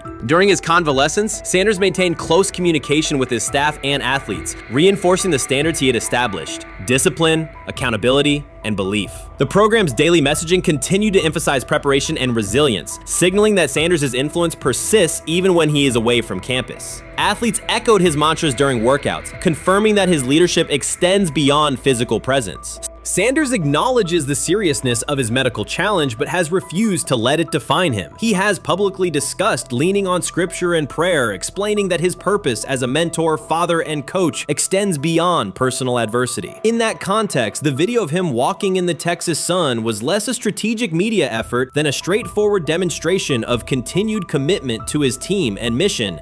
Colorado still requires Sanders' vision. Prior to his arrival, attendance was low, national media attention was minimal, and recruiting momentum had stalled. Sanders' leadership brought renewed energy, authentic identity, and higher standards of accountability. Players who previously lacked representation in college football leadership found a coach who shares, affirms, and elevates their cultural background. Sanders supplements conventional coaching priorities, scheme, fundamentals, and execution with empowerment initiatives that cultivate self-confidence and authenticity. As preseason camp approaches, Sanders intends to resume full involvement, even if medical recovery remains ongoing. His presence is expected to restore on-site leadership, stabilize the locker room, and direct media coverage toward on-field progress. For Sanders, the objective extends beyond compiling wins. It includes completing a cultural transformation that expands how success and leadership are defined in modern college football. Those who predict his decline overlook the underlying traits, faith, perseverance, and purpose that have supported Sanders throughout his career. Doubts, rumors, and disproportionate scrutiny have followed him from playing days into coaching, and he has consistently responded with results. His current health setback is another obstacle, not a conclusion. The broader initiative he leads, centered on authenticity, opportunity, and high standards, continues. When Sanders returns to the sideline, it will mark the next stage of a movement he has guided from Jackson State to Boulder. The recent period of quiet has been strategic rather than passive. Instead of defending himself in daily briefings, Sanders focused on rehabilitation, remote program oversight, and family support. Each brief social media message reinforced a consistent theme: faith and preparation. He has articulated gratitude for medical professionals and has reiterated that his mission at Colorado is unfinished. His public references to scripture have been direct but measured, aligning with his long-standing practice of integrating faith into leadership.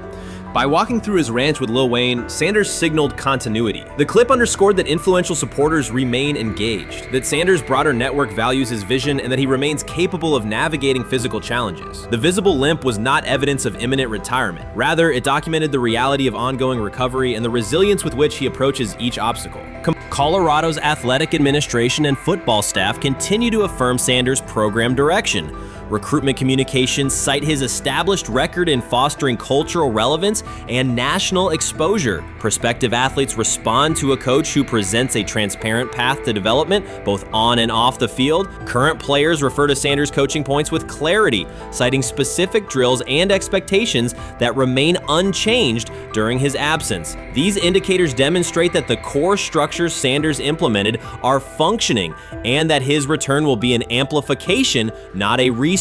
Criticism regarding Sanders' public persona often conflates media style with coaching substance. Analysis from opponents suggests that social media engagement dilutes football preparation, yet Sanders' staffs emphasize time management and delegation. Defensive and offensive coordinators handle in-game adjustments, while Sanders directs overall culture, recruitment, and leadership. He has articulated that visibility serves to amplify program accomplishments and enhance player opportunities, not replace strategic football planning.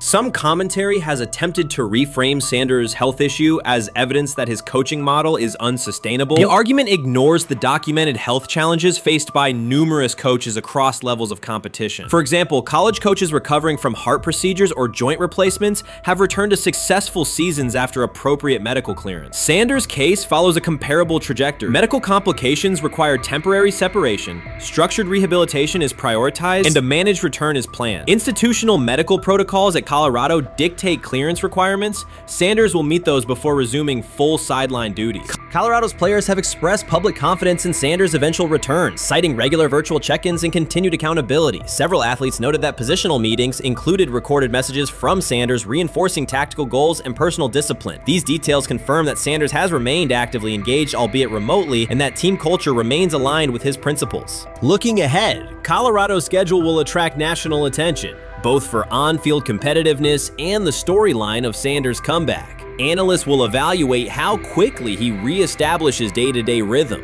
and whether his physical limitations influence practice oversight. Internal planning accommodates gradual escalation of responsibilities, with medical staff and strength and conditioning personnel contributing to phase reintegration.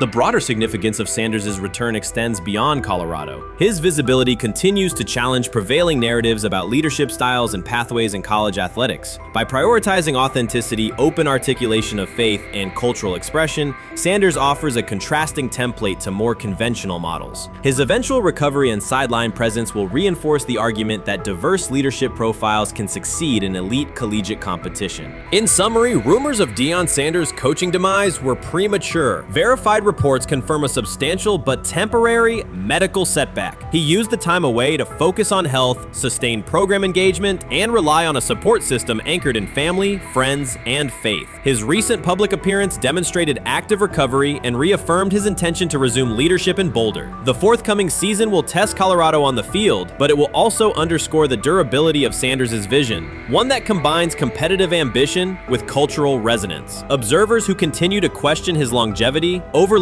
the resilience and purpose that have defined his career. Sanders' return is imminent, and the movement he leads remains intact. Chris Carter's televised assessment of Shedeur Sanders triggered immediate pushback from Cleveland fans, local media, and even several Browns veterans. Carter dismissed Sanders, a fifth-round pick, as unprepared to start, and framed the growing interest around him as purely a byproduct of surname recognition. Since that segment aired, practice reports have told a very different story. Observers inside the Browns facility describe a rookie quarterback who is closing the gap on Kenny Pickett and Dillon Gabriel with surprising speed. Sanders first turned heads in rookie minicamp by directing the huddle with a calm that belied his inexperience. Position coaches reported that he rarely repeated mental errors during installation periods, a trait they rank highly when grading young quarterbacks. In organized team activities, he showed consistent timing on intermediate routes, kept turnover numbers low in 7-on-7 periods, and demonstrated early command of Kevin Stefanski's protection calls. That steady execution earned him a handful of first-team snaps, reps that would ordinarily have belonged to Pickett by default.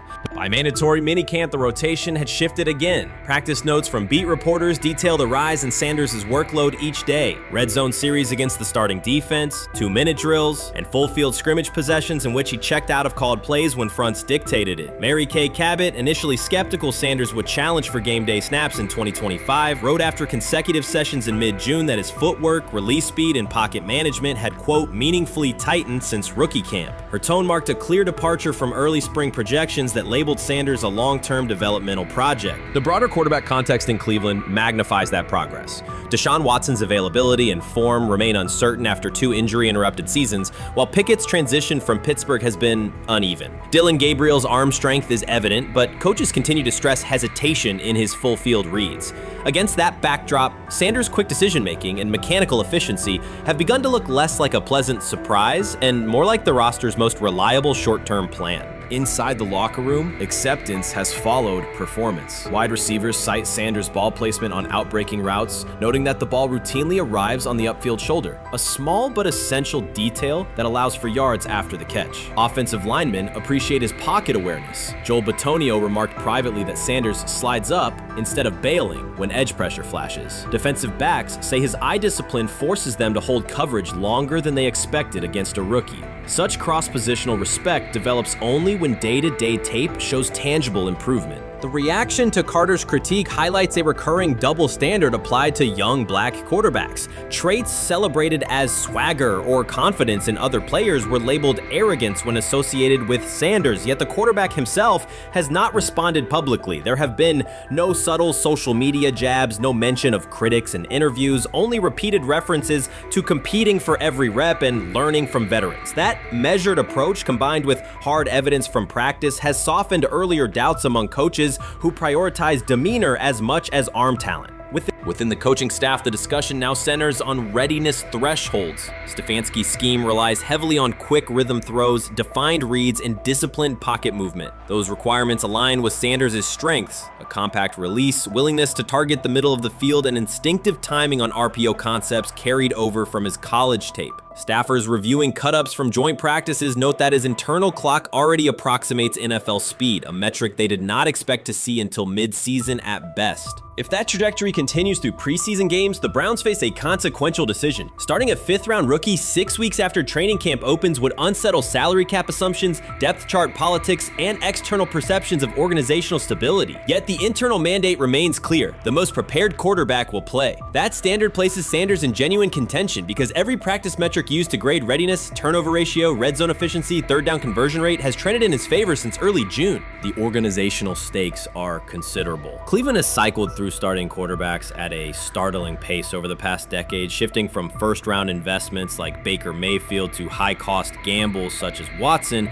each move packaged as the long-awaited solution. A rookie chosen outside the first 100 picks ascending to the top of the depth chart would challenge long-held league assumptions about draft pedigree and opportunity. It would also validate the evaluation philosophy that prioritized Sanders' intangibles: processing speed, leadership presence, over conventional arm strength thresholds that pushed him down the draft board. Carter's televised remarks now sit awkwardly alongside daily updates from Berea. His critique relied on pre-draft labels and the presumption that a late-round passer with a famous father would need a redshirt year. Practice film contradicts that stance. Sanders checks protections at the line, manipulates safeties with shoulder fakes, and has reduced turnover-worthy throws and full-speed sessions to single digits. Statistics normally cited for veteran backups, not rookies. The longer that evidence accumulates, the more Carter's comments appear rooted in legacy bias rather than objective performance review. None of this guarantees Sanders will open the season under center. Preseason defenses test quarterbacks in ways practice cannot.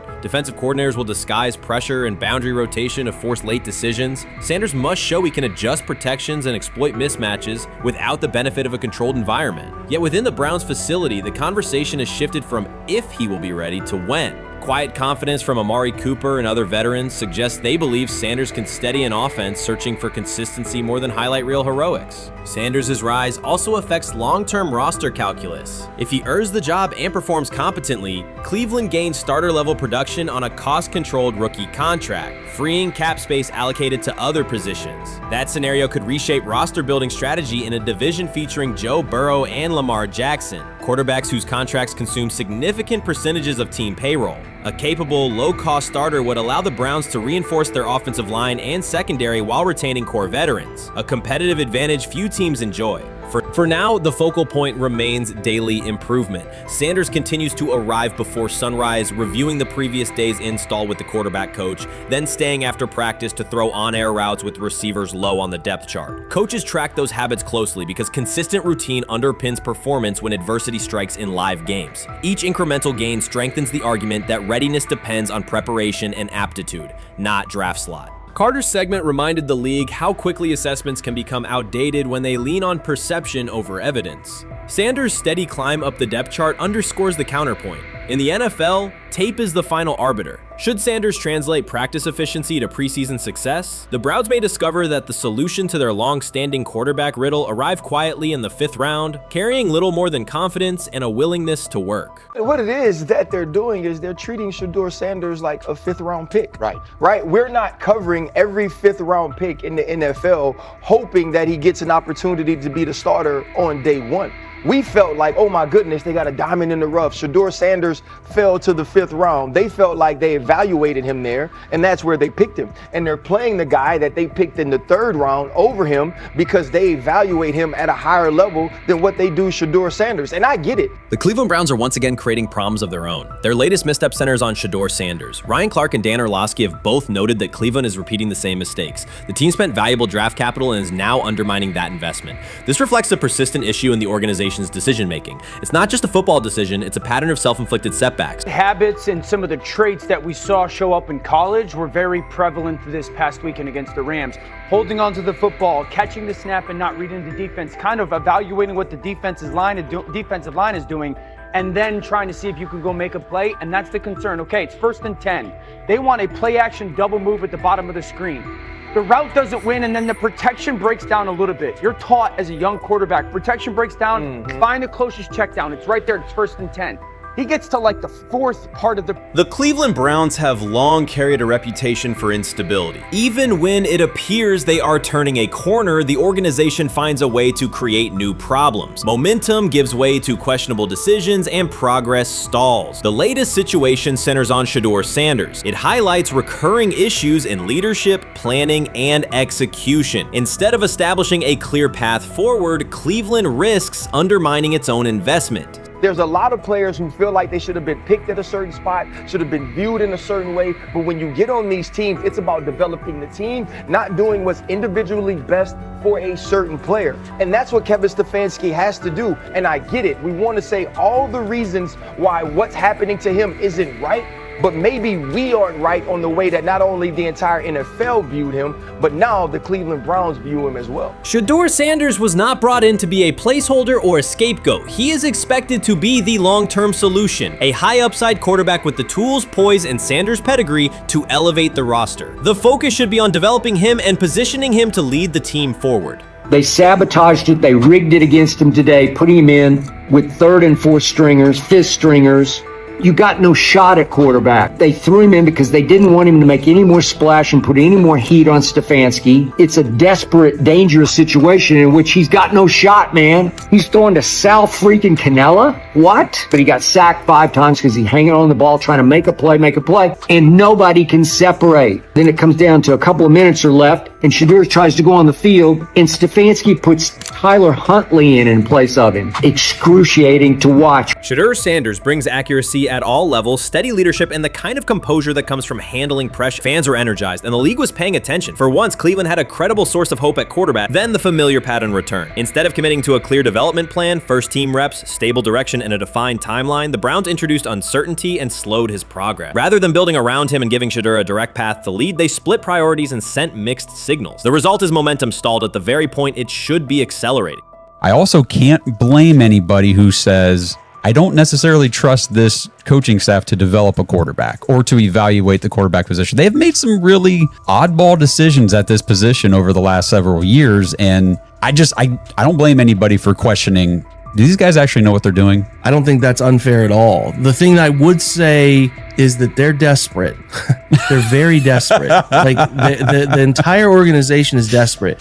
And if you really think they're going back to the coaches' offices and all getting around the table after session. This wasn't about scheme or play design. It was a pattern of mismanaging a young quarterback. From the start, the signs were clear. Shedeur Sanders arrived at camp without priority first-team reps or the confidence-building snaps a rookie need. Instead of a defined development plan, he was asked to compete from behind, treated like a depth option rather than a long-term starter. The message was earn it later rather than build it now. When game action came, he was put on the field with limited preparation. Protection was inconsistent, and the play calling did little to ease his transition, more a stress test than a structured debut. The approach emphasized survival over progression, creating conditions where mistakes were likely and growth was harder to achieve. Analysts Ryan Clark and Dan Orlovsky highlighted the same points. The issues reflected organizational choices, not a shortfall in Sanders' ability. This was not a rookie collapsing under pressure. It was a franchise failing to provide the support, reps, and clarity required for a first-year quarterback to succeed. Shedeur moves slowly, kind of trying to see what's going on, and then that creates that sack fumble. So a lot of the stuff that we just saw in college is a big deal. This ball gets snapped at the 48-yard line. Defense has won the rep. Play is dead. Throw the ball away. It's first down. But instead we run and it's a 2.5, 3-yard loss. So instead of being 2nd and 10, we're 2nd and 13. We're dead. Again, here's the opportunity to throw the juke route. Hold, scramble. So some of those things that I was and others were concerned about on the college tape showed itself again. This is not the end of the world, though. This is part of his development. Cleveland managed to take a highly promising rookie and within weeks put him in a position where he looked unprepared. Ryan Clark called out the core issue. A first-year quarterback cannot succeed without protection, clear situations, and a controlled environment. Dan Orlovsky added that when a young quarterback isn't given structure, support, or coherent schemes, you're not evaluating ability, you're manufacturing failure. That's what happened to Shedeur Sanders. Browns fans weren't just disappointed with the results, they were alarmed by the process. This is a fan base familiar with quarterback missteps, yet even they recognize the pattern. A talented prospect subjected to poor planning and inconsistent guidance. After one preseason setback, the conversation shifted toward maybe Shedeur isn't ready instead of examining coaching, play design, and preparation. The reality is clear. The question isn't whether Sanders is ready, it's whether the Browns were prepared to develop and support him. Well, that would be a nice exit strategy because he would come up as doing Shedeur a favor. Like one's got to go, right?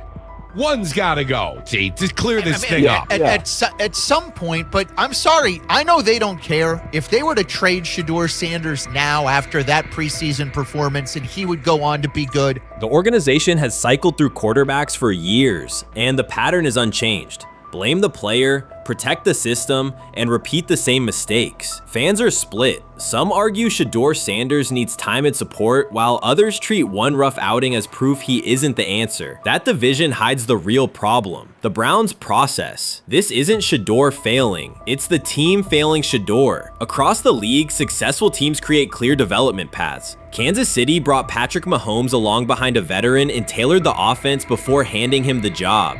Houston committed to CJ Stroud, built around his strengths, and let him grow with consistent direction. Smart teams invest, protect, and show belief. Cleveland did the opposite with Shedeur. Uneven reps, inconsistent protection, and unclear plans. Then question the outcome. That's not development, it's organizational mismanagement. These players have played a tremendous amount of football. Right. And I remember last year when Bo Nix came out of Oregon, we talked about all the easy throws Oregon creates. Right. The level of the skill players that are around him. And then we watched Bo Nix acclimate to the NFL game extremely quickly.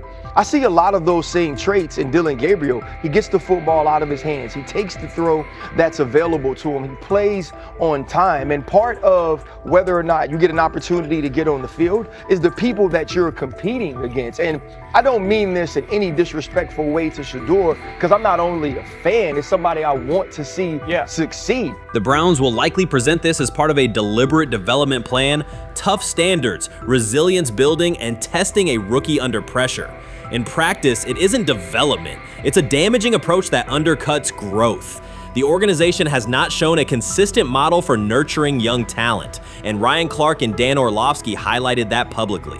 After Shedeur Sanders stumbled in a preseason game, the reaction was immediate. Headlines, polarized fan takes, and sweeping conclusions about his readiness. The front office offered little acknowledgement of the conditions he was placed in. Clark's point was direct. You do not evaluate a rookie by how he looks in a setup designed for failure. You evaluate him when he's properly supported.